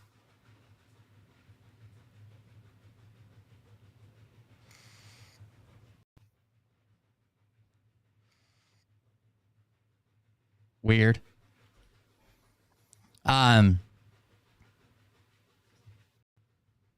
For that, I'm proud of. Today, I'm reaching out to you to help me be able to get a reliable, safe car, preferably one with a warranty, so I don't have to worry. A warranty's, I'm here to tell you, with a warranty, you're still gonna have to worry. I don't know. There's a lot of stuff that's not covered under a warranty. There's a lot of stuff outside the bounds of a warranty. There's still a lot of times fees you have to pay with a warranty. If you have a good dealer that you know, a lot of times they'll hook you up with loaner vehicles, this, that, and the other. But that's not always included in your warranty. I know it's a lot to ask. I would love to finish this journey to the end, but realistically, I will have no other choice but to hang up my flip-flops otherwise for a $300 part. I'll have to shut her down if you guys don't buy me a car. Imagine saying that. If you guys can't buy me a car, I'm just going to shut down my channel. I'm done. I cannot continue to trust racking up the miles and possibly wind up being without my only mode of transportation that I need for day-to-day life and to get my favorite girl to her commitments throughout the week. So she's a stay-at-home mom, I'm assuming. That's how she has all this time. It's only a 30-mile drive. Like, it's not like she's got 140,000 miles on it and she's driving 200 miles every time she goes to DC. It's a 30-mile drive. We have to make a 30-mile drive just to get a restaurant that isn't fast food.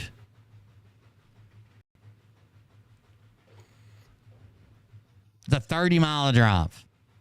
I cannot replace my car on my own. She knows this is winding down, right? We're staring down elections, right? We're going into election season. She's still claiming that something's going on in the background, but no one seems to be acting like that. We're headed towards elections, right? She knows it's winding down, and this is her last chance to get a car. She knows that, like Tori says, got a car, and her daughter got a car, and people gave them, $70,000 for one, and they gave her, when Tori needed a car, it's like $100,000 they gave her. She bought a Tesla. When her daughter turned 16 and she couldn't afford to buy her a car, it was $70,000, and she bought her a Tesla. Tori says got 2 matching Teslas for GoFundMe's that our audience set up, just because. Hell, I want a Tesla. Can you guys go behind my back, set up a GoFundMe? I would like a Tesla for Model S, please. Thank you. This is our last hurrah. Yeah. I cannot continue to trust racking up 30 miles and possibly wind up being without my only mode of transportation that I need for day-to-day life and to get my favorite girl to her commitments throughout the week. I cannot replace my car on my own if she gives out on me. So let's say you hate to ask your audience this, But let's say you didn't have your audience. What's the plan? Your car breaks down. What was the plan? Someone already paid it off for you. So you could at least use it for a trade-in. But what was the plan if you didn't have your audience?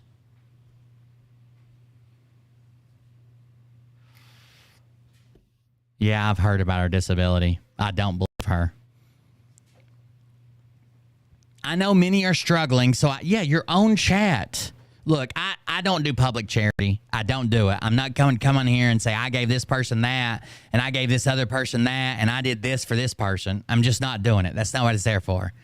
But, like, I help people in my audience or people that follow me, or I try to at least, when I know about it, when I know something's coming on, and they've donated to me too. It's not like I'm trying to high road them or something here. Tons of people have donated to me too, but I try to help people, whether it's food or a bill they can't afford or something going on in their lives, or hell, they need a new cell phone. Like, I try to help people, right? Because my audience is always asking. My audience has issues. Like, I would hate to have people being like, I can't afford to feed my family this month, which is what's going on in her chat. And then other people, and then me being like, guys, can you buy me a new car? I just don't like mine anymore. I don't trust it. I don't trust it. I just don't think I could do it. I even felt bad. Like, I'm not handling this death of Kelly very well. I feel like a piece of shit because other people that knew her longer and shit are like reaching out to me to make sure I'm okay. You know what I mean? Like, they knew her longer. They were closer to her or whatever. I feel bad because they're just reaching out to me. And I'm like, man, I should probably be reaching out to you, but I'm not doing well with death.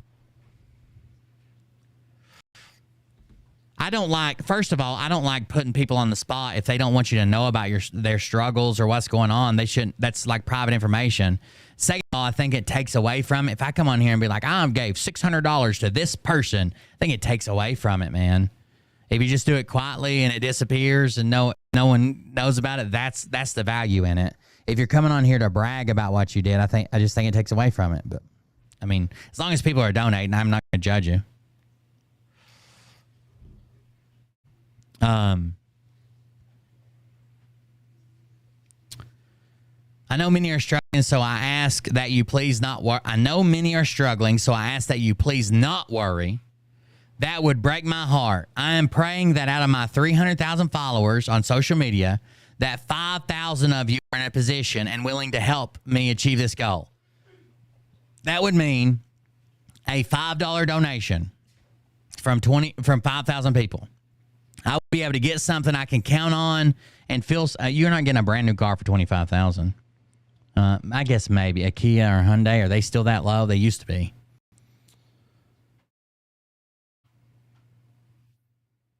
Are in a position and willing to help me achieve this goal. That would mean $5 donation. I would be able to get something that I can count on and feel safe during driving to make the trip. If you're buying a used car in a warranty, that's even more sketch. Used car warranties are usually not technically through the dealer, and instead they're through a third party. Yeah, that's even more sketch. Driving to make trips to DC and finish this journey. If this isn't meant to be, I will still be grateful for the history in the making that I have had a front seat to witness. If you're uncomfortable using this Give, Send, Go to make a donation, you can also utilize one of the links below. Oh my God, she listed her Cash App and Zelle too. So we don't even know how much she got. Because some people don't like Give, Send, Go, or GoFundMe or the fees or what. You don't even know how much she got. We're learning that it's up to $47,969, but we don't even know if that's true.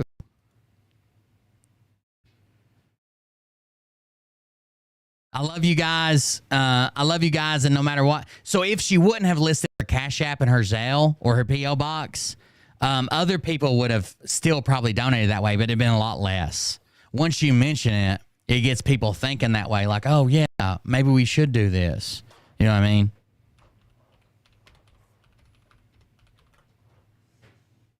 A 30-mile drive. She needs a brand new car. I love you guys no matter what happens. I have been so grateful for your love and support along the way. You have always lifted me when I couldn't lift myself. You will forever be my angels. Heart on her car. Thank you so much, Kelly. You have.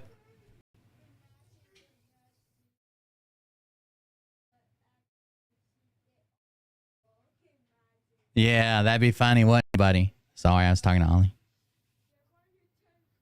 Yeah. Thank you so much, Kelly. You have no idea how much we all appreciate you. Please take care of yourself and stay safe. God bless you. Thank you for all you have done. Again, if she wanted to do this, and there's a difference between her wanting to do this and just doing it. But why did you take the original $20,000 and use it to pay off a car that you don't trust, that was untrustworthy, unreliable, that you were worried about back in December, right? You were worried about it. And then in March, you're like, well, I spent all that $20,000. Now we're starting from scratch. And I would have been, if she would have said, look, I need to get rid of that car. I'm not paying it off, Phil. But I am going to take, the $20,000 you gave me, and I'm going to put it towards a new car, and my audience is going to help me with that. Or just put $20,000 on a $50,000 car and had super awesome payments for 5 years, right? Have like $150 payment, something. But the $20,000 on top of another $50,000, plus we don't even see get donating. That seems so sketch, dude. You do a wonderful job. God bless you. I hope you reach your goals. $2,000. $2,000. I have been waiting to send you some help ever since the RSVPs, the DC event were hijacked. Sorry that happened to you and about your car. Thanks for keeping us appraised on the DC situation. 517. You will go down in history as the citizen journalist warrior, Kelly. Been with you since day one. All she does is walk around. Am I wrong? Words cannot express my gratitude for what you have done over the past 4 years. Accept this as a token, a symbol of my love and appreciation. You are a remarkable person. God bless. Man, I just guess it's easy to separate some people from their money. Maybe I should start doing this. I gotta fund a new Gearhead YouTube channel. I'm thinking about calling it Shitbox Garage. Oh, Shitbox Garage. We'll see how that works. Anyways, so here we are again. And I think the post I left you I didn't read. Here is her 9 hours ago. Good morning, guys. I don't think I need to tell you how emotional I am right now, how full of gratitude I am. She knew this is what was going to happen. I don't think she doubted this for a minute. When she says stuff like, well, if you can't do it, I'll just hang up my flip-flops and I'll still be so great. She knew she was getting a car the moment she decided to post a GoFundMe.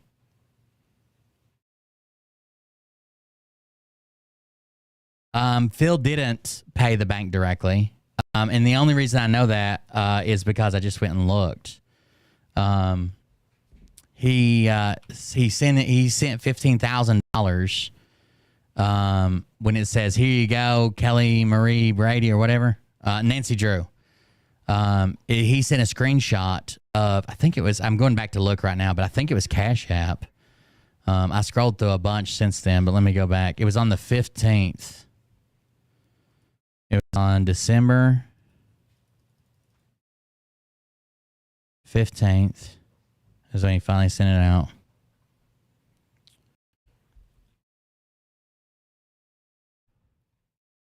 Hold on, I'll pull up the image.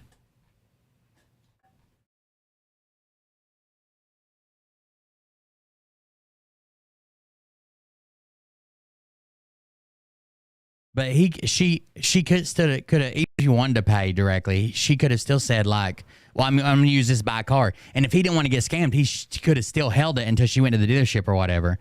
Dealership called him and said, hey, it turns out that we heard that you're funding, $15,000 of this car. And he says yes. And then he transfers it to the dealership. You know what I mean? Like there's still ways around this.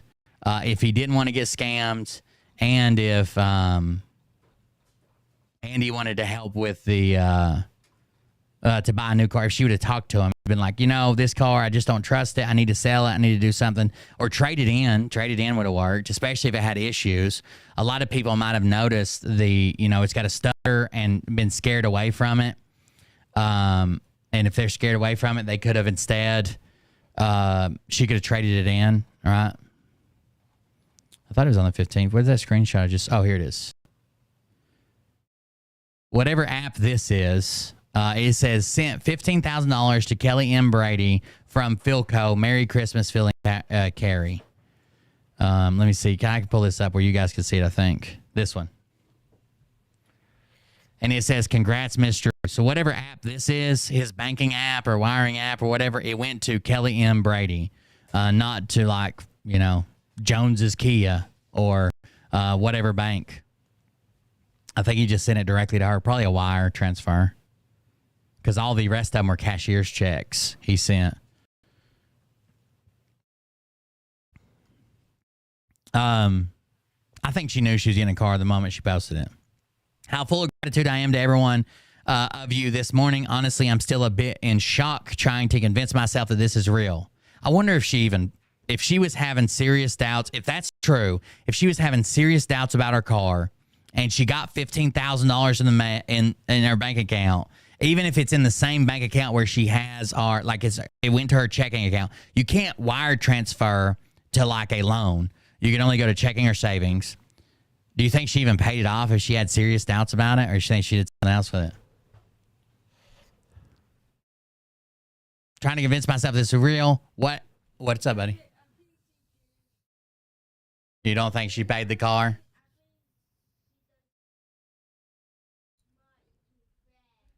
Oh, yeah, just saving some money. I hear you. Thank you, buddy. What you have done for Jalen and I is extraordinary. You have given this mama the gift of peace of mind and heart, and let me tell you, that's priceless. There aren't words big enough to thank you. To be honest, I knew I was loved, but y'all showed me the enormity of that love, and I'm just blown away by it.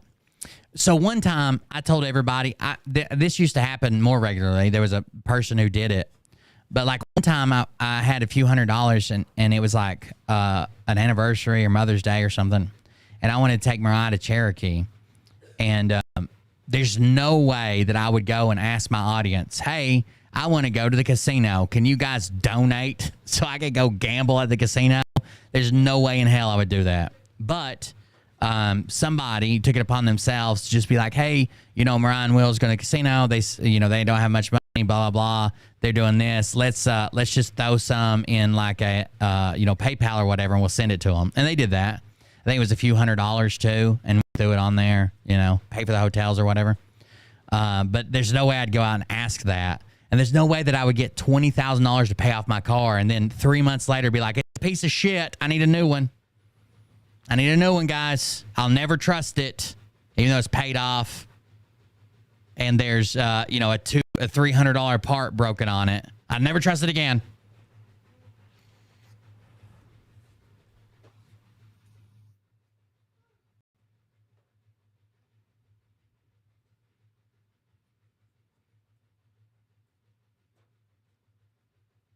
It would be very hard to confirm everybody's story if you're giving up money. You're giving away money, sure.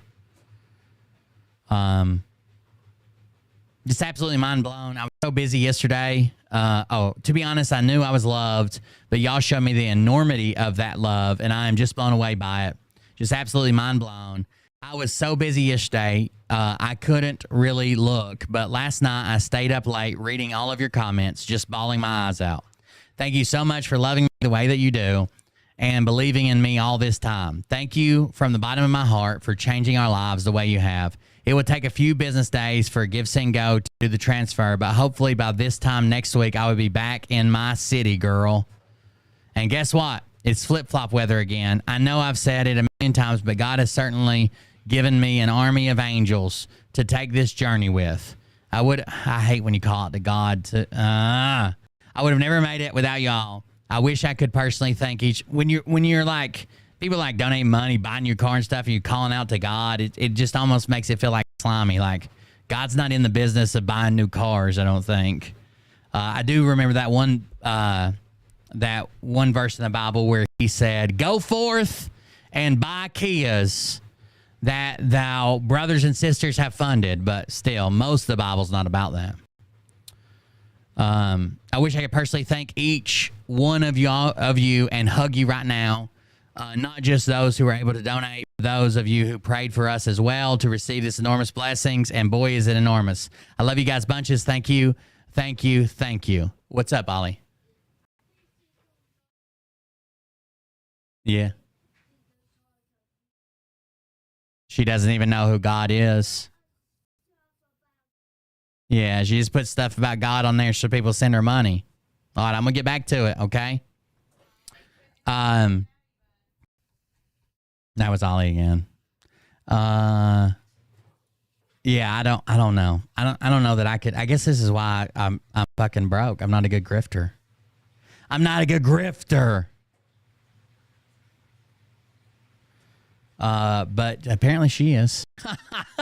Apparently she's made it. She's in the big leagues right now. If you can't tell, she's very bigly blessed with financial assets that have been sent to her by her following. I don't know. Find it hard to believe. So she shares that. It's basically a $50,000 give, send, go right now. That was from a day ago. And then 15 hours ago, I know it said 9 hours because the screenshots was older. Then 15 hours ago, she says, "Good morning, guys. I don't think I need to tell you how emotional I am right now, how full of gratitude I am to everyone this morning. Honestly, all that stuff," right? It's now 15 hours old. I showed the screenshot was 9 hours old. That was from someone who took it yesterday, I guess. There you go. Kelly Marie Brady needs a brand new car to drive 30 miles and walk around DC with her phone in the air. You got it. That's new. All right.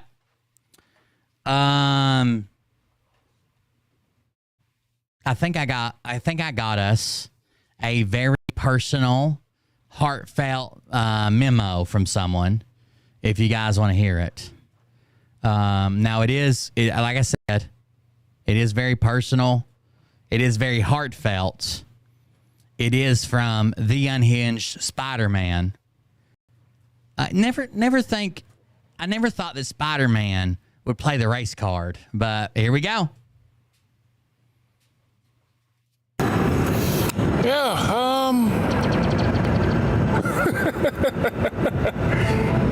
I see Will is calling me unhinged. Yeah. I get a little unhinged, when there's a lot of dumb, stupid shit.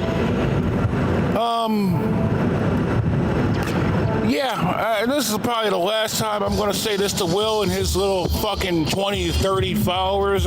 Okay, did you hear that? This is not just to me, guys. I don't want to take all the credit. This is not just to me. This is to the 20 or 30 of you that are out there yourselves. So don't sell yourself short. The 20 or 30 of you that are out there are also included in this. This is a special message to you as well. And this is probably the last time I'm going to say this to Will and his little fucking 20, 30 followers or whatever. You want to see unhinged? Yeah, fuck around, you'll find out. Fuck this online shit. We can take it to the streets, bitch. To the streets? We're going to the streets already? You act like you never encountered a black person before or some shit. Oh, come on. You're Spider-Man. I didn't even know you were black. I thought you were red and blue. Come on. I don't even know if he's black. I have no idea. I know his profile picture is black, but his voice doesn't match his body at all. He then sends, this amazing message. It says, Don says, "I'm not looking at his page. I'm just done with him. I'm helping people anyway with reports and encouraging them to dispute it all at the bank, but I'm not watching Phil's lives or looking at his wall. I'm trying to stop talking about him as well because I know that would piss him off more than talking about him, not giving him any of my energy anymore." And then the friendly neighborhood Spider-Man says, Army of One, says, "And I'm going to try to do the same with a certain disgruntled ex-army person. Seems like I make his booty hole sweat now." Yeah, I'm terrified. I'm terrified. I've got enough hardware in my Jeep to arm an entire Somali village to make it look like a recreation of Black Hawk Down, the movie. See how nervous I am? Come find me. Anyways, So we get those amazing things. Now, I did post some stuff on Twitter today, and a lot of people's like, "Oh my God, this is all you've got to attack someone's looks." Well, no, I probably wouldn't have went there to begin with, right? I probably wouldn't have went. He is a very homoerotic guy, but I probably wouldn't have went to his looks ever. But what short memories the followers of the good lying lion have, that they have completely forgotten that the last like 2 to 3 weeks, their only attack against me for the last 2 to 3 weeks was literally that I'm fat and that I vape. They can't dispute the receipts. They can't dispute the claims. They can't dispute my research because it made most of their movie. They can't dispute anything, so they attacked me by saying, he's fat, he vapes. He made a video in the shower where you can see his head and beard, and he's bald. I shaved my head, but still, he's bald, and he's fat, he vapes. Yeah, I know those things. But then we found out that Nick Alvear vapes, which is kind of like the definition of the pot calling the kettle black. Like he hits his vape, and he's like, I got over there vapes. I hate him. How gay. But now we know something else new about your boy, Nick Alvear. Not only does he vape, but he's also... You guys are supposed to shout it out. I'm sorry. I didn't tell you ahead of time. I apologize. It's my fault. Here we go. See if you notice anybody in this. Popcorn with a little bit of wind. Script keeper. 60 seconds on your popcorn with a little bit of wind. And I got some friends.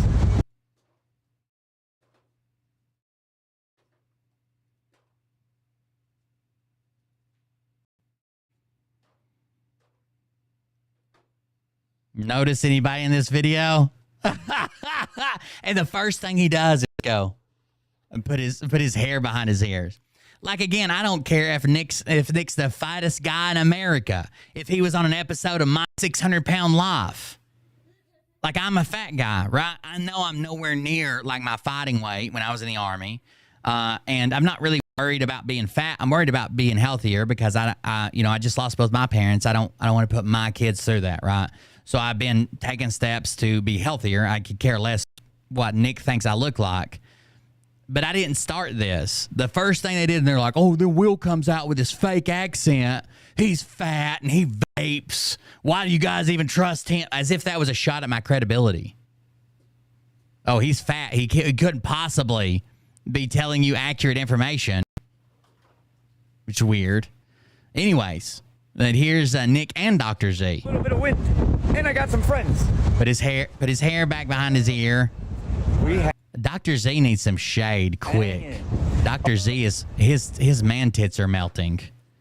That one's about to drip. I've seen that before. That's how you end up with the whole man tit slides off the top of the cone. Then you got a crying kid holding nothing but a cone, a waffle cone. What up? But look at it.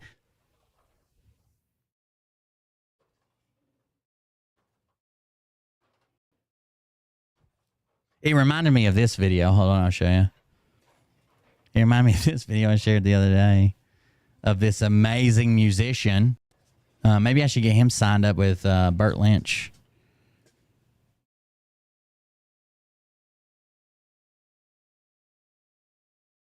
Is that even? I don't even think that's it. Is this a different one? Oh, it's probably this one down here. I probably just shared the wrong... Yeah, I did share the wrong one. It's probably this one right here. I didn't see this one to begin with.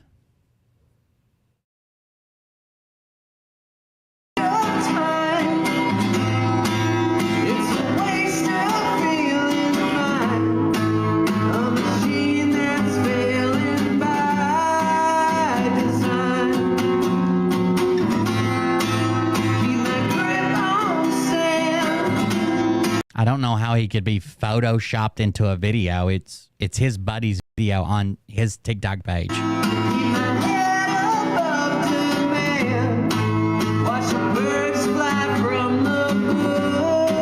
Very good song. I don't know what you guys are looking at, but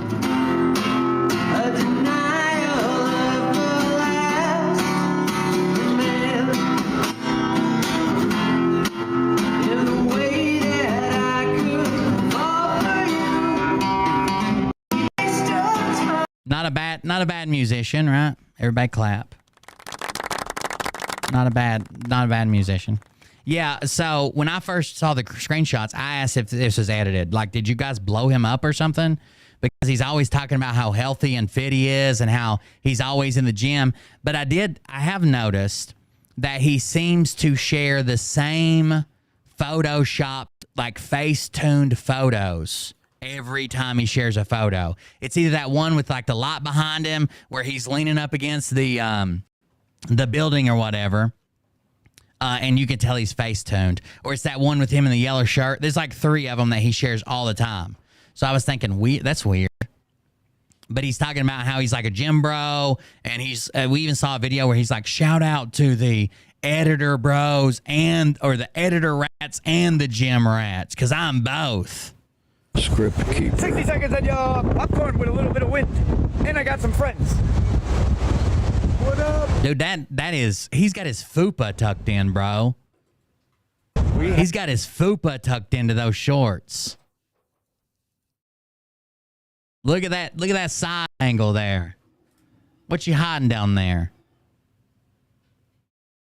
I don't care if Nick Alvear weighs 1,000 fucking pounds, but he went around for 2 weeks. They even questioned my service, right? They're like, combat, yeah, right. Look how fat he is. Only combat he's ever been in. Nick put this in a Twitter post. The only combat I've ever been in is with a treadmill, and I lost. They question my service to call me fat. So people are like, oh, so you're going to take a shot at his looks? That sounds... No, I'm just responding. Like, I clearly see, obviously, you're not okay with me liking the way that I look. And you're upset because he has this mentality, this complex about being fat. I told you it's the same one he has about homosexuals. That's where everybody's a PH fag and everybody's gay and everybody sucks dick. He's not in middle school anymore. Like, it's a complex he has. So right now we're seeing him come out of the closet as being fat, and someone probably, like, I feel bad for him. Someone as a kid probably told him that he was like, you're horrible and you're fat or whatever, and told him like horrible things about, and that's what builds a complex, or as a teenager or whatever, right? That's what builds a complex. And he has that now. And that's why that's his first go-to when someone calls him out. He's like, oh, this fat guy, you're going to believe fat Will Bird. Like, literally in his Telegram post, he's like, you think fat Will Bird knows what he's talking about?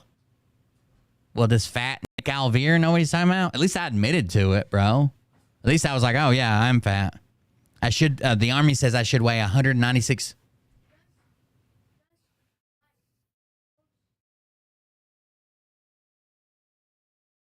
Bullying him, yeah. The Army says I'm supposed to weigh 196 pounds. I weigh too much. But, you know, I've been walking 3.5, 4 miles a day and trying to limit the portion sizes. So I'm doing better. Plus, I got my circumcision trimmed back up. I told you guys that. I lost 13 pounds last week. I had to have my circumcision, the top knocked off of it, if you know what I mean. You know what I'm saying? So there you go. I'm getting there. But it's not about, like, I don't want to look good to Nick. I want to make sure my heart and shit's healthy. My dad had a lot of problems towards the end of his life, and then he was taken suddenly, and it really affected me. I don't want to put my children through that, right? I want to, and I still might, right? I still might die of a heart attack. There's no guarantee, but I want to give the best possible chance that my children don't have to go through seeing me decline in that way. But Nick's all about it. He's like, let's talk about how sexy he is, how much he lifts, how everybody else is fat. I could tell there was something wrong with Will because he was fat right when I met him. Stephanie Jmal just resubscribed for 19 months. I didn't put, thank you very much for the resubscription. I didn't put Will in the video because he's fat. He wanted to be in the video so bad, but I just didn't have the space. Get it? He's fat. Like, this is all he's done for 2 weeks. He can't question the screenshots I have. He can try to change the narrative about him defending Phil and then attacking Phil, but it's there for the whole world to see. We've got the screenshots, even if he deletes it. He can't dispute that the other movies he made that are highly inaccurate, right? They're out there. We've got clips. Other people have addressed it. So instead, what do you have left? He's fat. He vapes. His accent is fake. If I was going to fake an accent, do you think it'd be this one, dude? If I was going to fake an accent, you think it'd be this one? This one, right? You think it'd be this one? The one I'm using, you think this one is the one? That I've been like, oh, yeah, that's it. I got to have that accent. Obviously not. Come on. Some friends. What up? And that fupa. We hanging.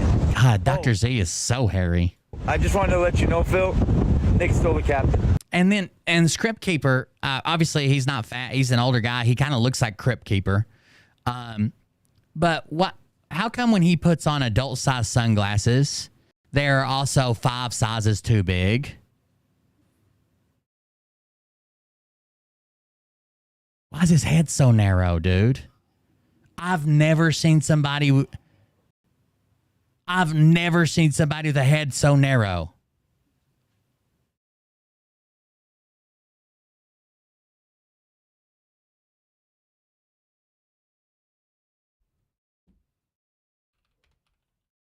Never in my life. It's like a football on a tee sitting on his shoulders.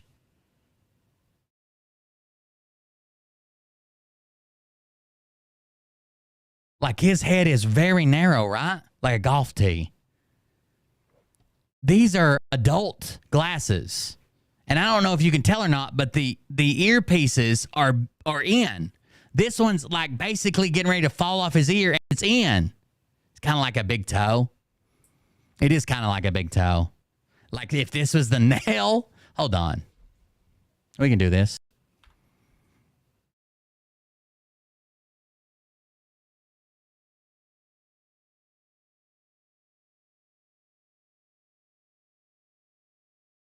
Ollie, get ready. Mommy's getting ready to leave, okay?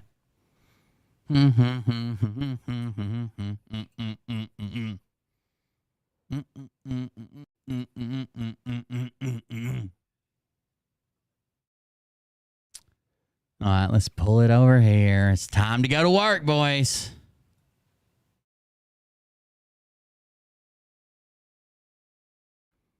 So if we did this, right? If we did,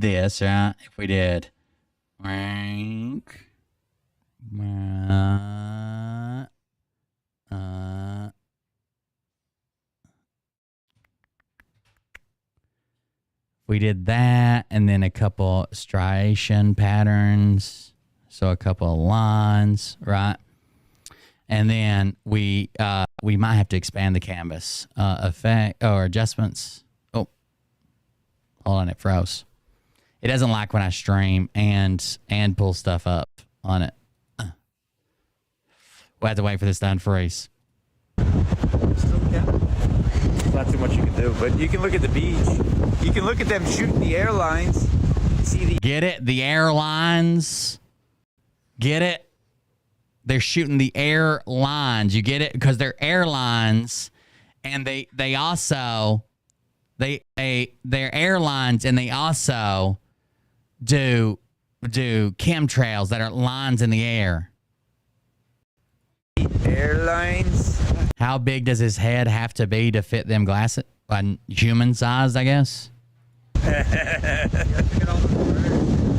look at I mean, their glasses are clearly made. They don't make glasses for non-humans or giants like Nephilim glasses.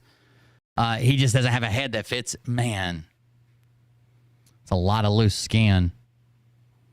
Don't let him get too close to like a garbage disposal or something. Yeah. I don't know. They had this big deal where they're like, we're going on a mancation. And then once they got down there, they named it Summer, Sun, and Sodomy 2024. So that was weird. But they're just coming out of their shells, right? They're just coming out of their shells. 60 seconds on the penguins. It's more like 60 seconds on the seagulls.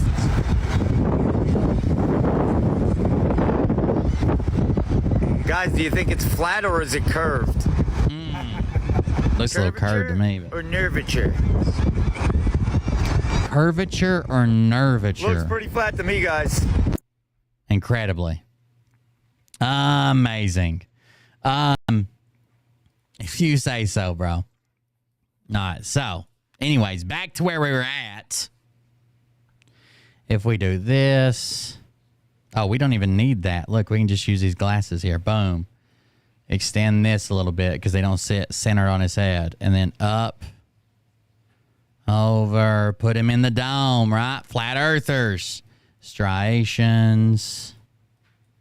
For that toenail. Okay. Right. So we got that so far. And then we want to do a, we don't do a big brush like that. We'll pick a color of the sky. Boom. Back to the big brush. We'll go ahead and get rid of some of this. Toes don't have hair on them, right? Or at least my toes don't. Not this part of my toe, right? It's the toe knuckle that has the hair, guys. Toe knuckle, right?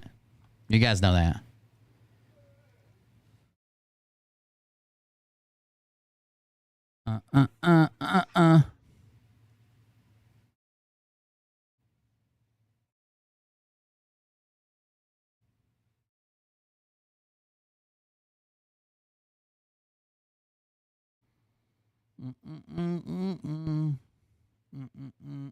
Get rid of these big ass glasses that don't fit, I guess. That makes sense, right? We're about to get there. Hold on.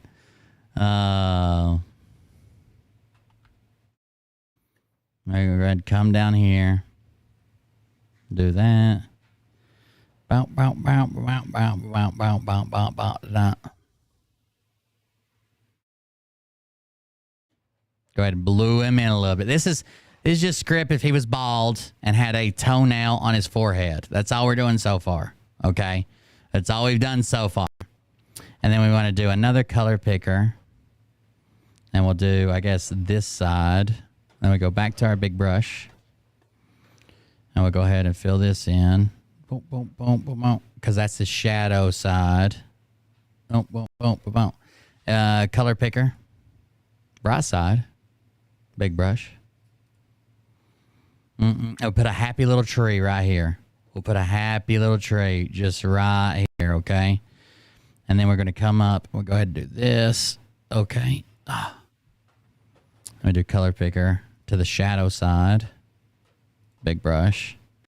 We'll go ahead and bring it all the way up. And it's going to get a little bit smaller right there. Okay?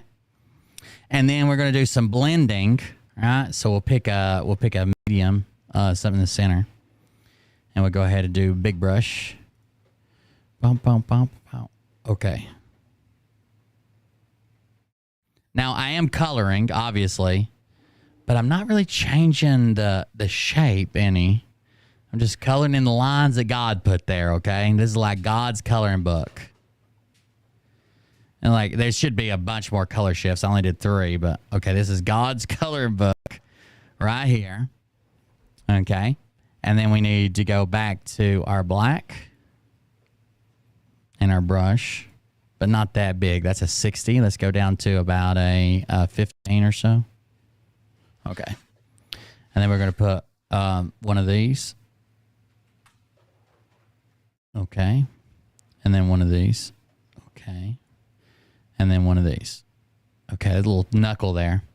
And then if we do image, it should be edit maybe. What's it under? Layers? No, it should be under image. Oh, canvas size. There it is. Canvas size. We're going to stake him down right here, and then we're just going to change the width. We're not worried about the ratio. We're going to change the width to 1025. So it'll be a square photo. There we go. And we'll do our color picker with Bob Ross here. We'll dump some paint here. Boom. Right. And then we probably want to do an outline of some black just to frame this all up. Oh, that's still blue. Where's the black? Just to frame this all up, we probably want to do an outline of some black.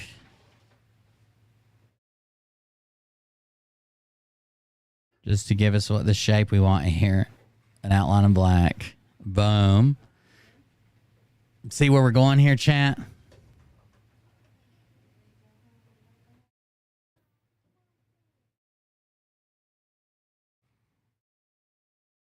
See what's happening here? I'm just using God's coloring book, okay? I didn't change the shape. I didn't change the style. This is just God's coloring book, and all I did was color it in.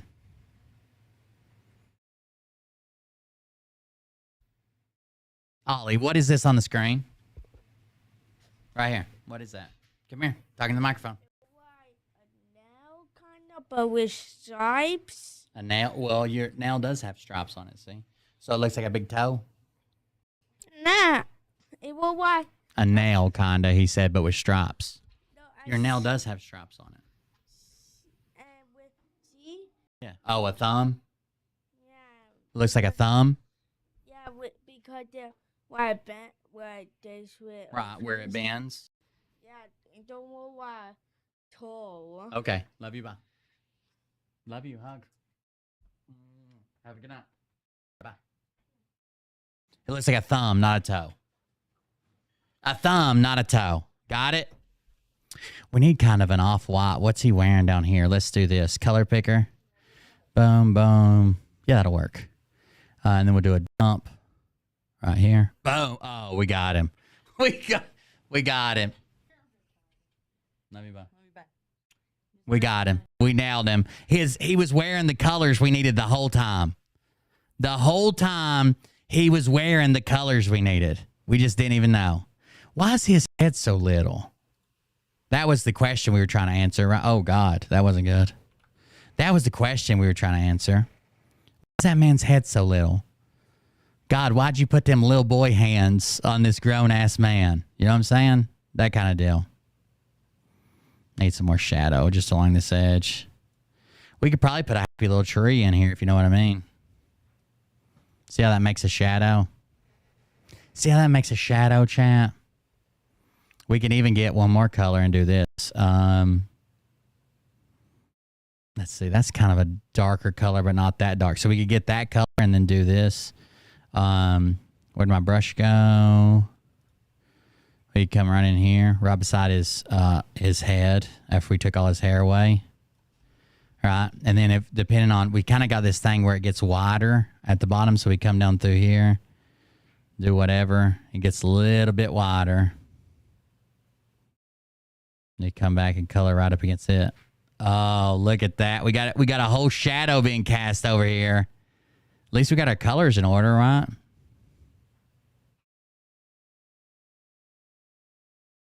There you go. The script keeper.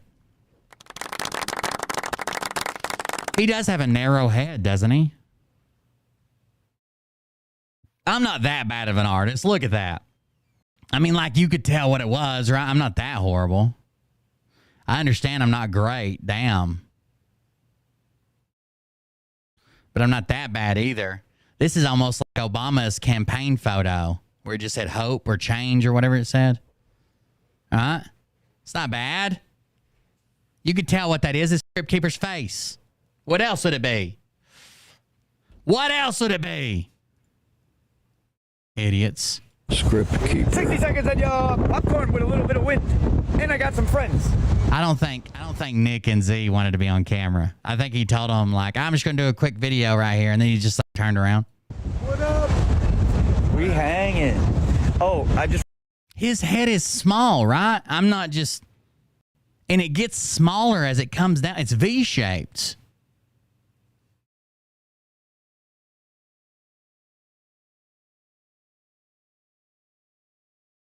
I just wanted to let you know, Phil, Nick's still the captain. Summer, sun, and sodomy, 2024. Not too much you can do, but you can look at the beach.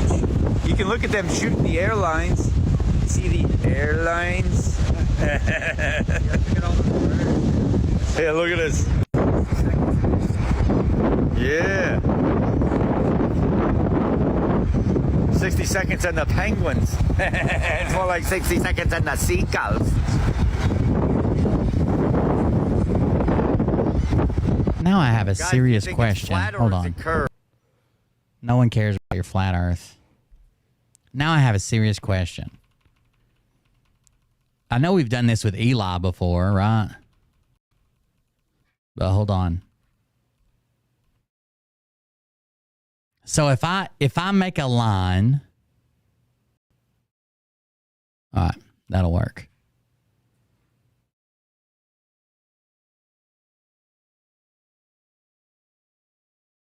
If I make a line straight down the side of his head like this, right? I understand I didn't get his ear. I'm not trying to get his ear. I'm trying to get the profile of his head here. And then I make another one straight down here. Is it supposed to be like that? Is everybody's head like that?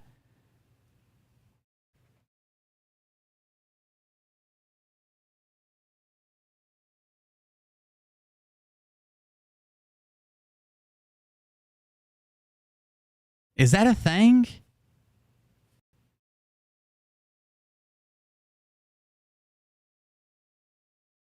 I'm asking a medical question here.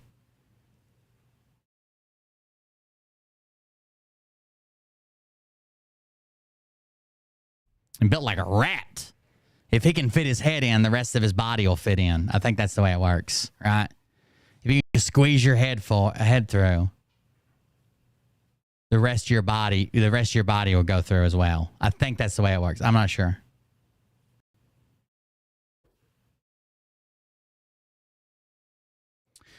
Nick even made a joke about him being thick during their first live show. He's not fat. He has the body of a linebacker. Well, I don't know if a linebacker tucks their fupa into their shorts or whatever. Good lion looking chunky monkey. Will needs to buy a mirror. That's the point. Like, I'm not saying I'm skinny. The point is that for weeks he talked about, oh yeah, you believe fat Will Bird, as if I couldn't be right because I'm fat. I understand. I know I'm fat. Understand. Got it. But the whole time but the only way he could discredit me was by saying I was fat. He was fat. Like, we're hashtag same team.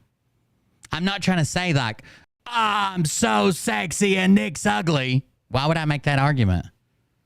I don't want anybody on the internet to find me sexy. The point is, this is what he did, right? It's like Jason Q running around calling everybody a Jew. Then he finds out that he's Jewish. He's a sick fuck. I got into an argument with Will on X. I told him there's a big difference between him and Nick. I said, Phildo bought and paid for you to be nice. And he's just upset because Nick can't be bought. Nick can be bought. Guarantee it. In Will's video, he talks about everyone would have an amount they would take. Nick didn't have a number. What? No, he did have a number. Phil just didn't reach it. Everybody has a number. To me, if someone says that everyone has a number, that means that person will sell their moral value. We're not talking about morals. I know you guys don't do well with hypotheticals. I'm not talking about saying, hey, you have to agree with me, believe in me, support me, condone me, defend me. Those are things that I don't think I could sell for any amount. But someone saying, hey, never talk about this again. Here's millions of dollars. I'm good. Yeah, I'm fat. I'm way over what I'm supposed to be. This is exactly what I told Will, but he was too busy crying because he said Nick fat shamed him. I didn't say that. You said that I can't go after Nick. Well, first of all, you thought it was Phil. Even though it says Cold Beer Confessional. Then you said, oh, this is all you got is to show a picture of him being fat. And I said, well, he did this to me. Shouldn't I be able to do it back? Isn't that the point here? Hey, Wildo, the turd. Let's see a pic of you at the beach for comparison. I guarantee you that Nick is way better looking man. My argument is not that I'm not fat. That is... It is that I am fat. It is so embarrassing for you to be so obsessed with Nick that he is always in your head 24/7. You mean like I've been mentioned on Nick's show every time they've done one? Every time the All No Reviews gotten together, they talk about me? Like that? But I get it. Nick has long, beautiful hair.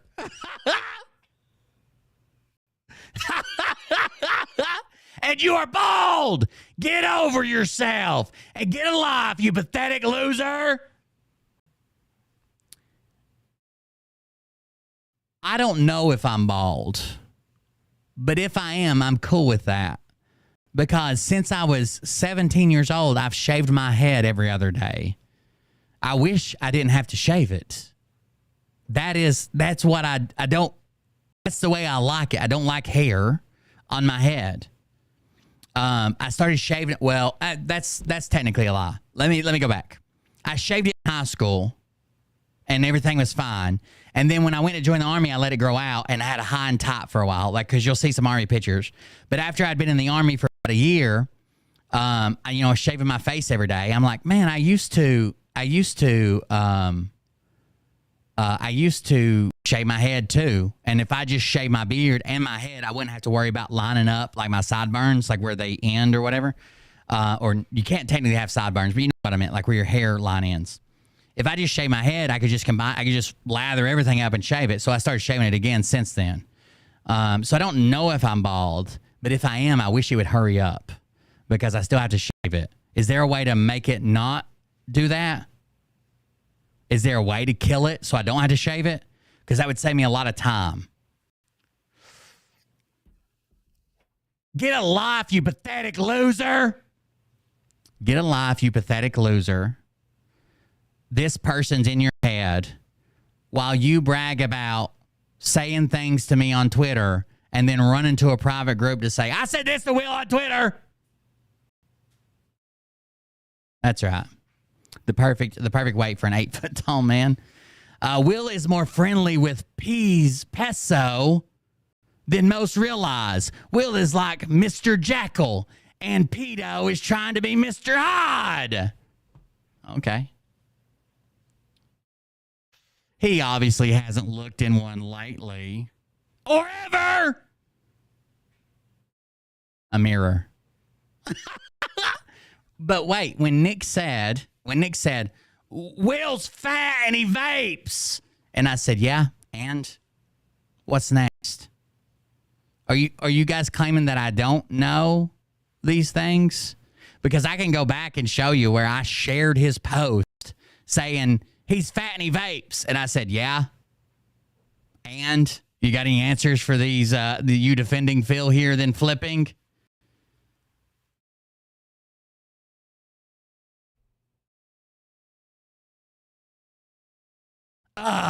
No one wants to see what lurks underneath that head.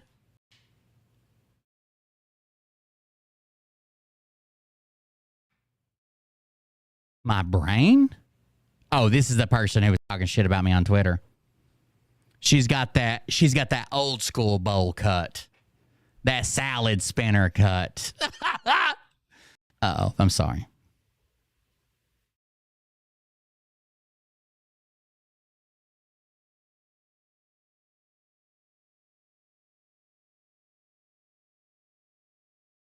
Weird. Wildo is just jealous of Nick's long, thick hair. Will has none and has to cover much of his appearance for his lives. Pot meat kettle with hair. If I let me just ask you a question. If I wanted hair, it would probably, I would probably be going against that if I shave my head with a straight razor every other day, right? Like if I wanted hair, it would probably be not in the hair's best interest to shave it every other day. Am I doing, is that how you get hair? Because that's what I've been doing for, holy shit, 10 plus years? Or should I be doing something else?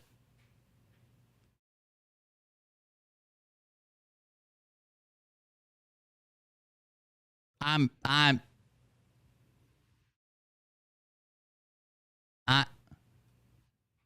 I don't know. I feel like I'm struggling to meet the hair goals. I'm trying, but I also feel like I'm struggling. I feel like I don't understand what's going on here. So, shave yes or no? Who gives a I don't want hair. I probably do have male pattern baldness. I wouldn't know because I haven't had hair in fucking 15 years. Couldn't tell you. But I wish it would stop growing because if I want my head shaved, I don't like shaving that much. I mean, it's not that bad in the shower. But if I could just get it to stop, I could just save a bunch of time. Mariah likes to rub it when I first shave it. When it's like very smooth, throw some lotion on it. She likes to rub it. Or sometimes she likes to rub my head and then I pretend like her legs are earmuffs and then we just sit like that for a while. It don't actually shine. Like I don't know how people get. They must be really like bald, can't grow hair, because mine always has mine won't shine. Like like your skin shines when it gets oily. My head won't do that. It's always like, how can I describe it? It's always like textured. It's not smooth. Like my skin is smooth. But like obviously like my skin here gets shiny. So maybe like when it does stop growing, maybe it'll get shinier. I don't know. I don't know how it works. But so far it just doesn't. Work. But I do wish if you guys can give me a tip over at Good Lying Films, I would appreciate it if you guys could tell me how to make it stop growing, because I spend a ton of money on razor blades and sharpening a fucking straight razor, disposable razor blades. Oftentimes I use Harry's razors or whatever. They sell them at Walmart, but they're like Dollar Shave Club, but they're Harry's or straight razor. I would just like to save all that time. That'd be awesome. If I could just make it stop growing. I still want, like, if I need something that I can line up my beard and be like, I want beard from here down, but from here up, no hair at all. At all. And they'd say you look too good. Yeah, so one sign that they have no way to engage with your argument is when you change your argument, right? My argument isn't that I'm so sexy and Nick's fat. My argument is Nick said, Fat Will Bird, you trust him? You trust Fat Bird? You trust the fat guy who vapes? And I'm like, hey, Nick, you're fat. And they're like, oh, you need to look in a mirror. No, I already said that. I already said that part. You're saying the part that I said. 60 seconds in your popcorn. What's up, buddy? So you're like, dude, you're barking up the wrong tree. Obviously, you're barking up the wrong tree. Are you not watching him implode right now, telling his fucking followers that Jesus Christ is Odin and Odin is Jesus Christ and he is Jesus Christ? I thought he was a conservative Christian. Oh, obviously he is a Nordic Christian. I've never heard that one before, but you have a blessed. Wait, a Nordic. Wait. Conservative is a political party. Christianity is a belief. So you don't take the political party out and say, I thought he was a conservative Christian. You don't take the political part out and be like, oh, he's a Nordic Christian. I think you took the wrong part out. Maybe you should have put he was a conservative Nordic.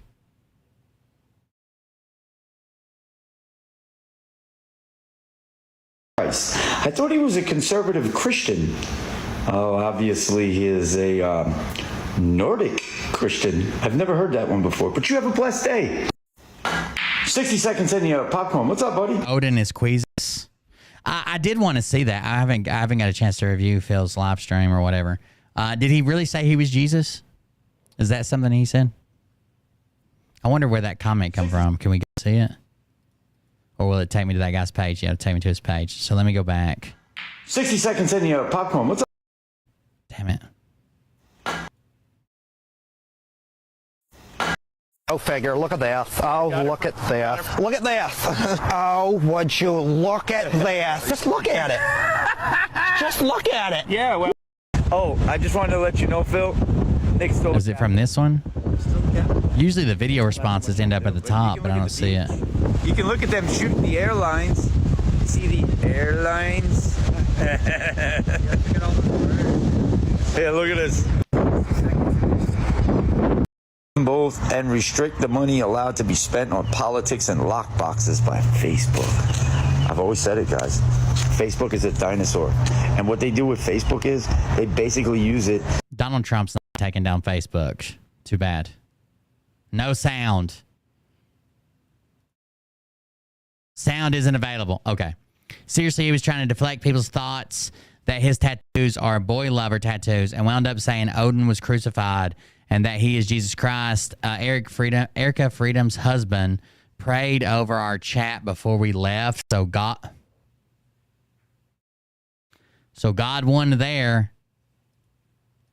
I can't trust anything they say because they just repeat what their followers say. They don't look into it. They don't research. They don't verify. They don't do anything.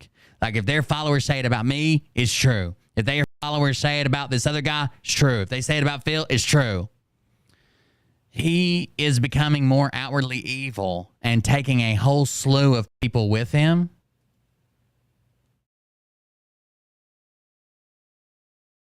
There's no sound for it, but there you go.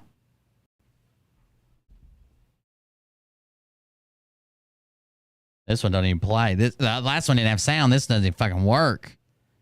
I was trying to see I wanted to see where that comment came from. Oh, it all froze. Damn it. I don't know why TikTok's struggling. I guess because Congress is trying to shut it down, maybe.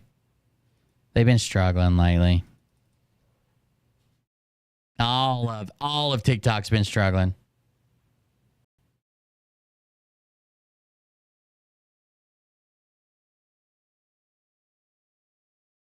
Just wait. Just wait. It might do it. It might do it. I doubt it. Anyways, that's a good place to end. One more time.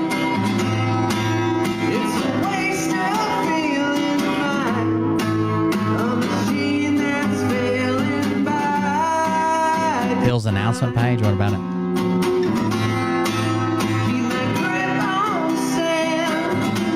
I haven't even looked at it today.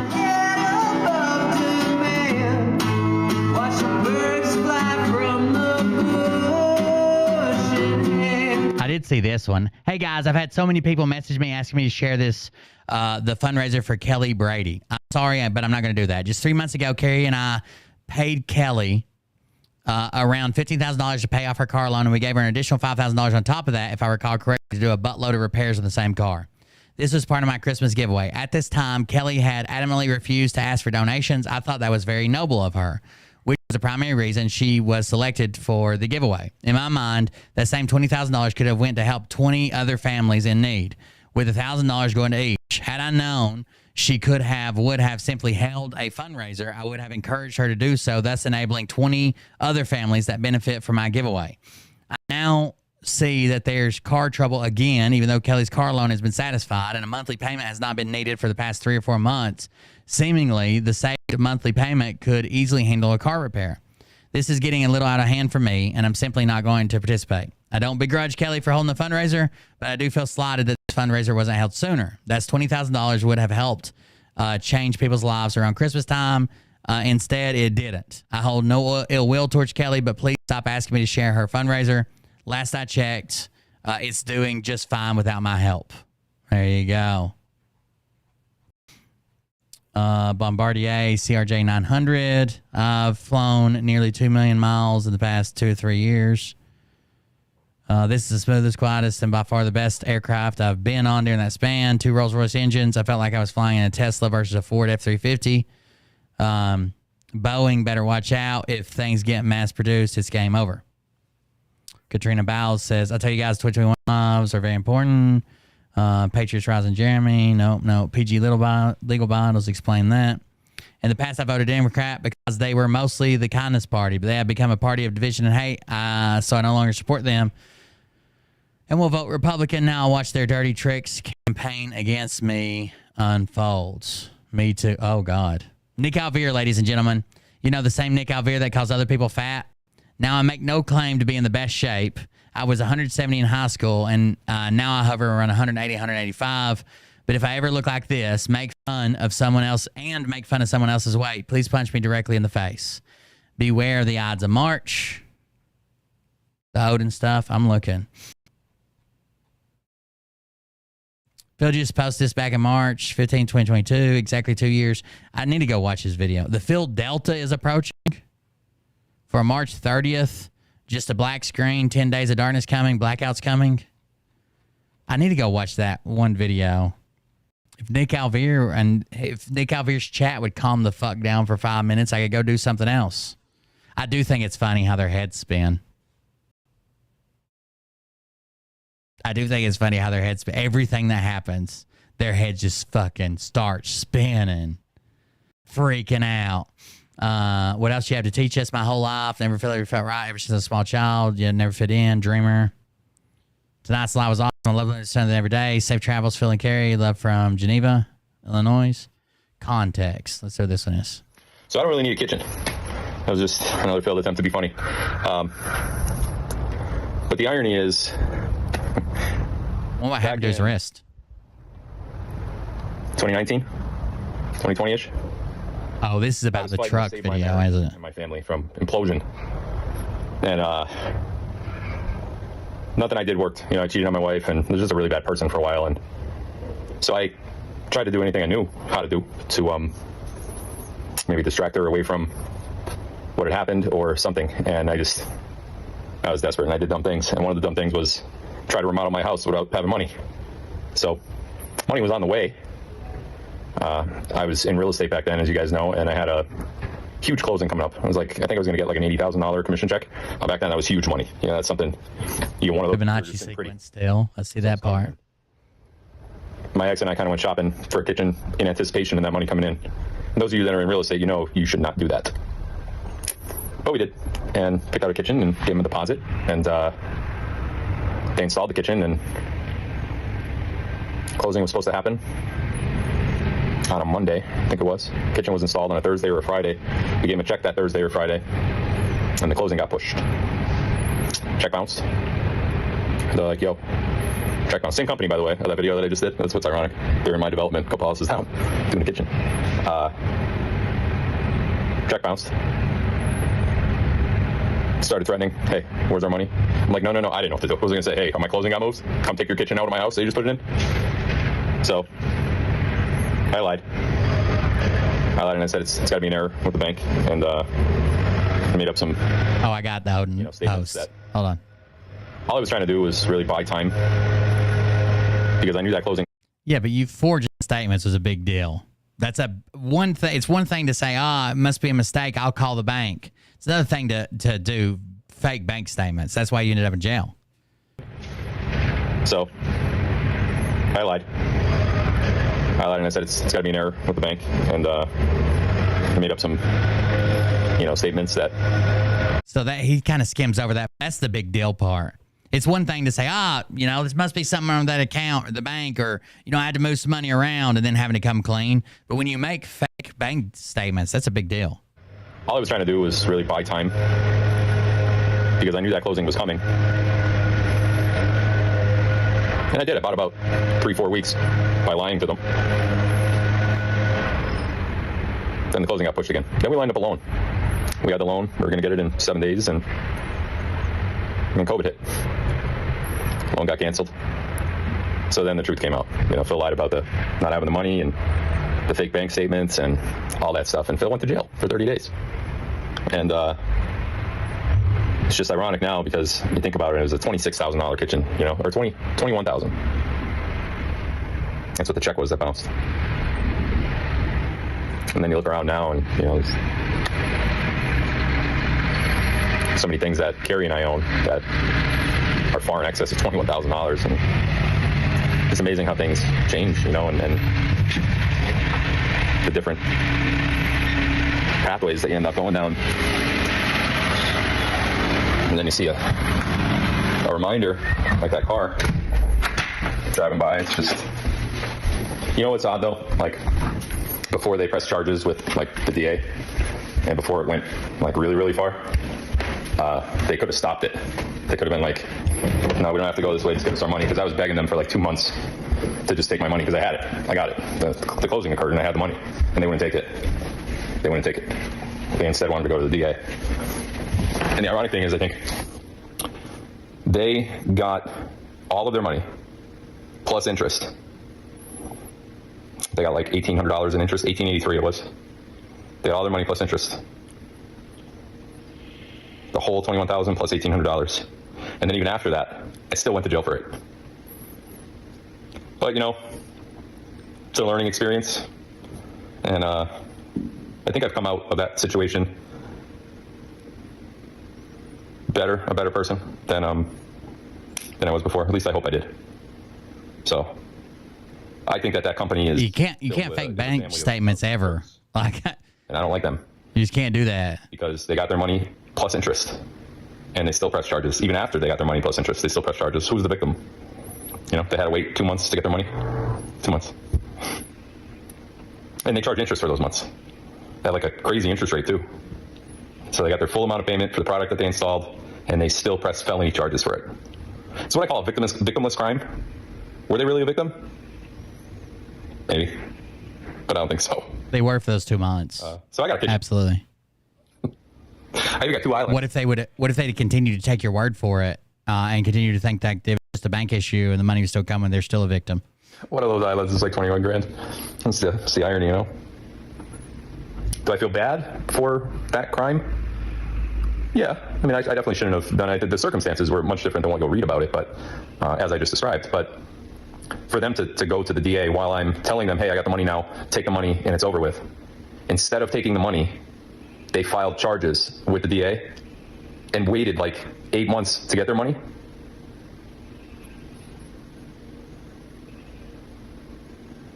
Things change. You know, you can be in a bad situation one day or 1 year, and then poof, you're in a totally different situation.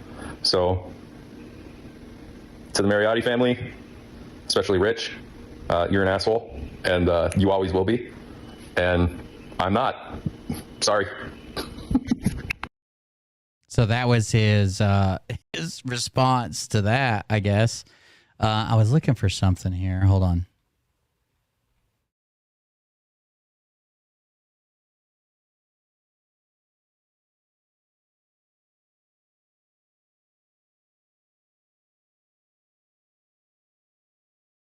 There's no dates on that one. Okay, here's some dates.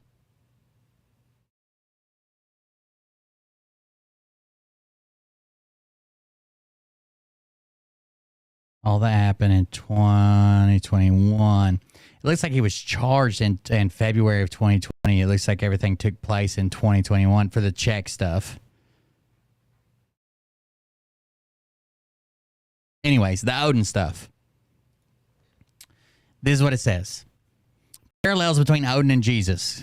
First, he says God equals the Holy Spirit. The Holy Spirit equals Aether. Ether, I guess. God is everywhere. Ether is everywhere. Parallels between Odin and Jesus. Thor is the only son of the father god Odin. Similarly, Jesus is the son of God the Father. The final battles between good... I saw a TikTok video on this, by the way.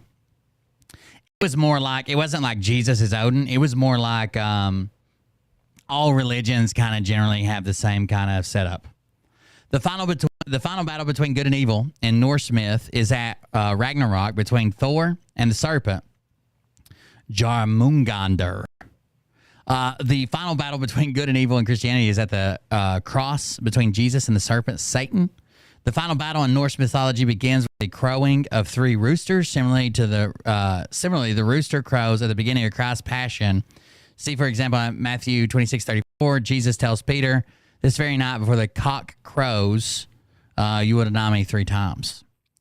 Next, at Ragnarok, the Norse god Heimdall blows his horn, similarly to the trumpet blast of Revelations 8:7. Yggdrasil of the world tree then shudders and groans, similar to the hammering of the nails in the tree on which Christ is crucified. According to the Gylfaginning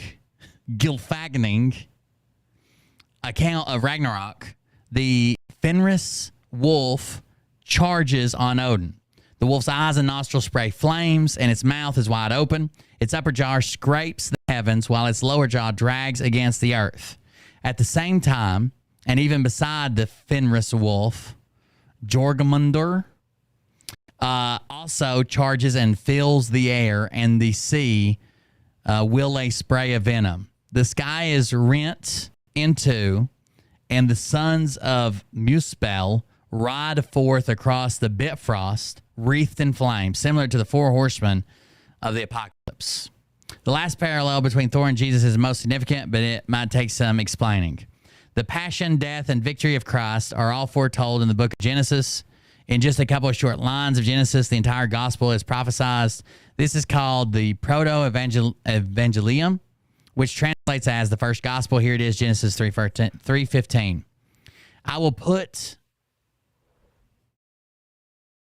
enmity between the serpent and the woman, and between your seed and her seed. He shall bruise your head, and the serpent shall bruise his heel.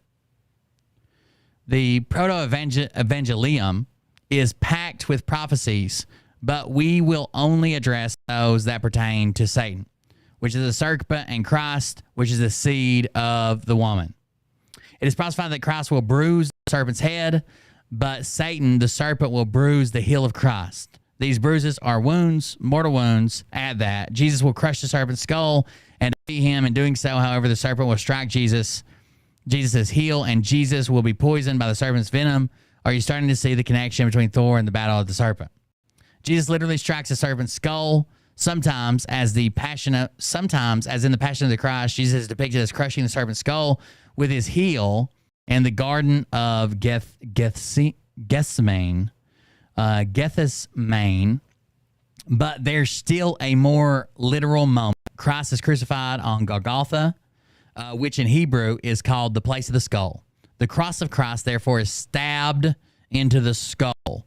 Lastly, Christ defeated Satan, the ancient serpent, on the cross requires his own death as a sacrificial lamb of God.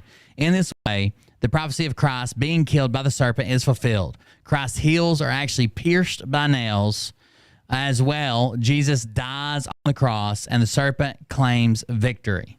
The final parallel. 1. In the final battle, Thor kills the serpent, Jormundur, but is nevertheless killed by the serpent's venom. In the final defeat of evil, Jesus kills the serpent, Satan, but is nevertheless killed by the serpent striking his heel. Ooh. I don't believe any of that shit. I'm not a religious person either way, so I think there are a lot of similarities in a bunch of different religions. I know that Nick and Script Keeper, all of them are going to freak out because they think that they're warriors from God assigned to take down baby-eating Democrats or something. I don't care. I think it's interesting that there are parallels between different religions at all that occurred thousands of years apart and stuff. I think it's weird. I think everybody kind of borrows and takes pieces from other religions. There's a lot of similarity in a bunch of different religions, but it doesn't bother me like it's going to bother them for sure. It's definitely going to bother them.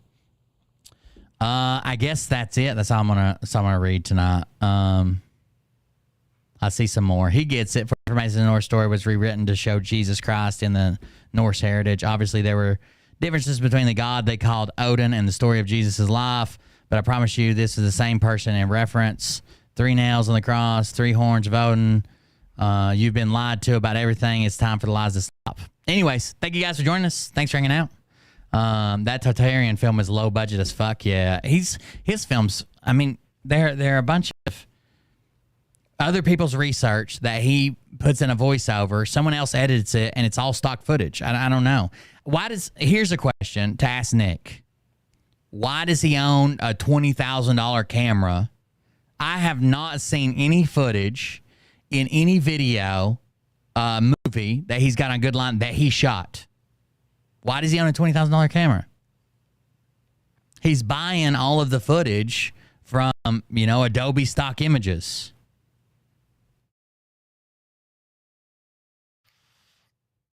That's weird to me. Why do you need a $20,000 camera? I've got a, like a $500 camera or something, a Canon M200, but I use it to stream with, right? And sometimes I even take pictures. Thank you guys. I appreciate it. Thanks for hanging out with me. Coming in chilling. We got some stuff to make up this week. I've been working my ass off this week. I might take part of the weekend off. I got some Patreon stuff to make up. I do really want to do like a mechanical something in another channel. If someone paid me millions of dollars, it would be hot rods and Ferraris and building custom cars and buying a garage and a fab shop. But instead, it's probably going to be like four-wheelers, go-karts, weird stuff, beater cars that we try to throw a turbo on and see what happens. A lot of experimentation until it blows up. What do you think about that? Let me know if you got any ideas. We'll see you around the next one. Thank you for joining us. And yeah, we'll see you tomorrow, I guess, or something. I need to find my next office space for the studio. It needs to either have a garage kept. I might work out something. There's a garage at the campground. I wouldn't be able to go live from there though. Damn, that sucks.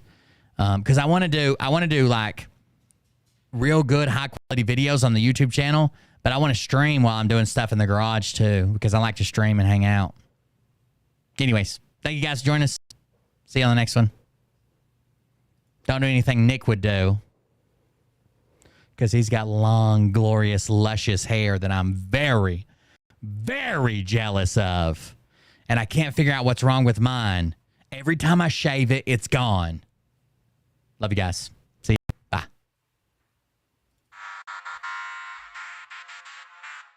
But I can tell you this about if this douchebag happens to see this particular show, you don't have the forking balls to call out the people on this planet by name and tell them exactly who they are and tell them the rest of the world who they are. You don't have the forking balls. You don't have the balls.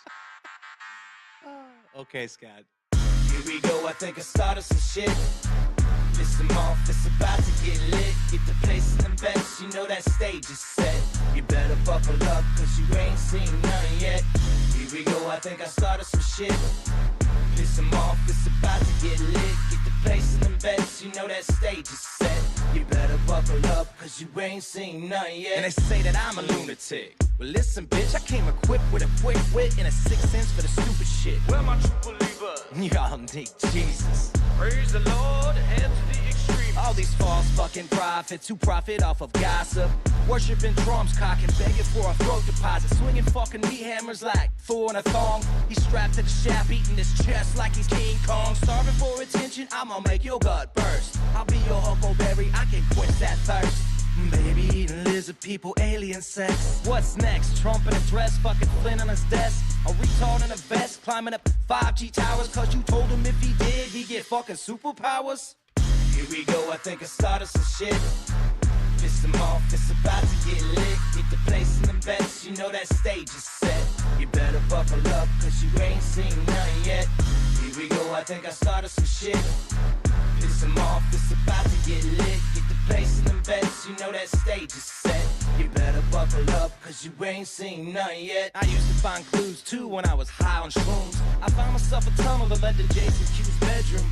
Open his closet, I found some of his meat rockets. I strapped them to my shoes and then I flew through the roof.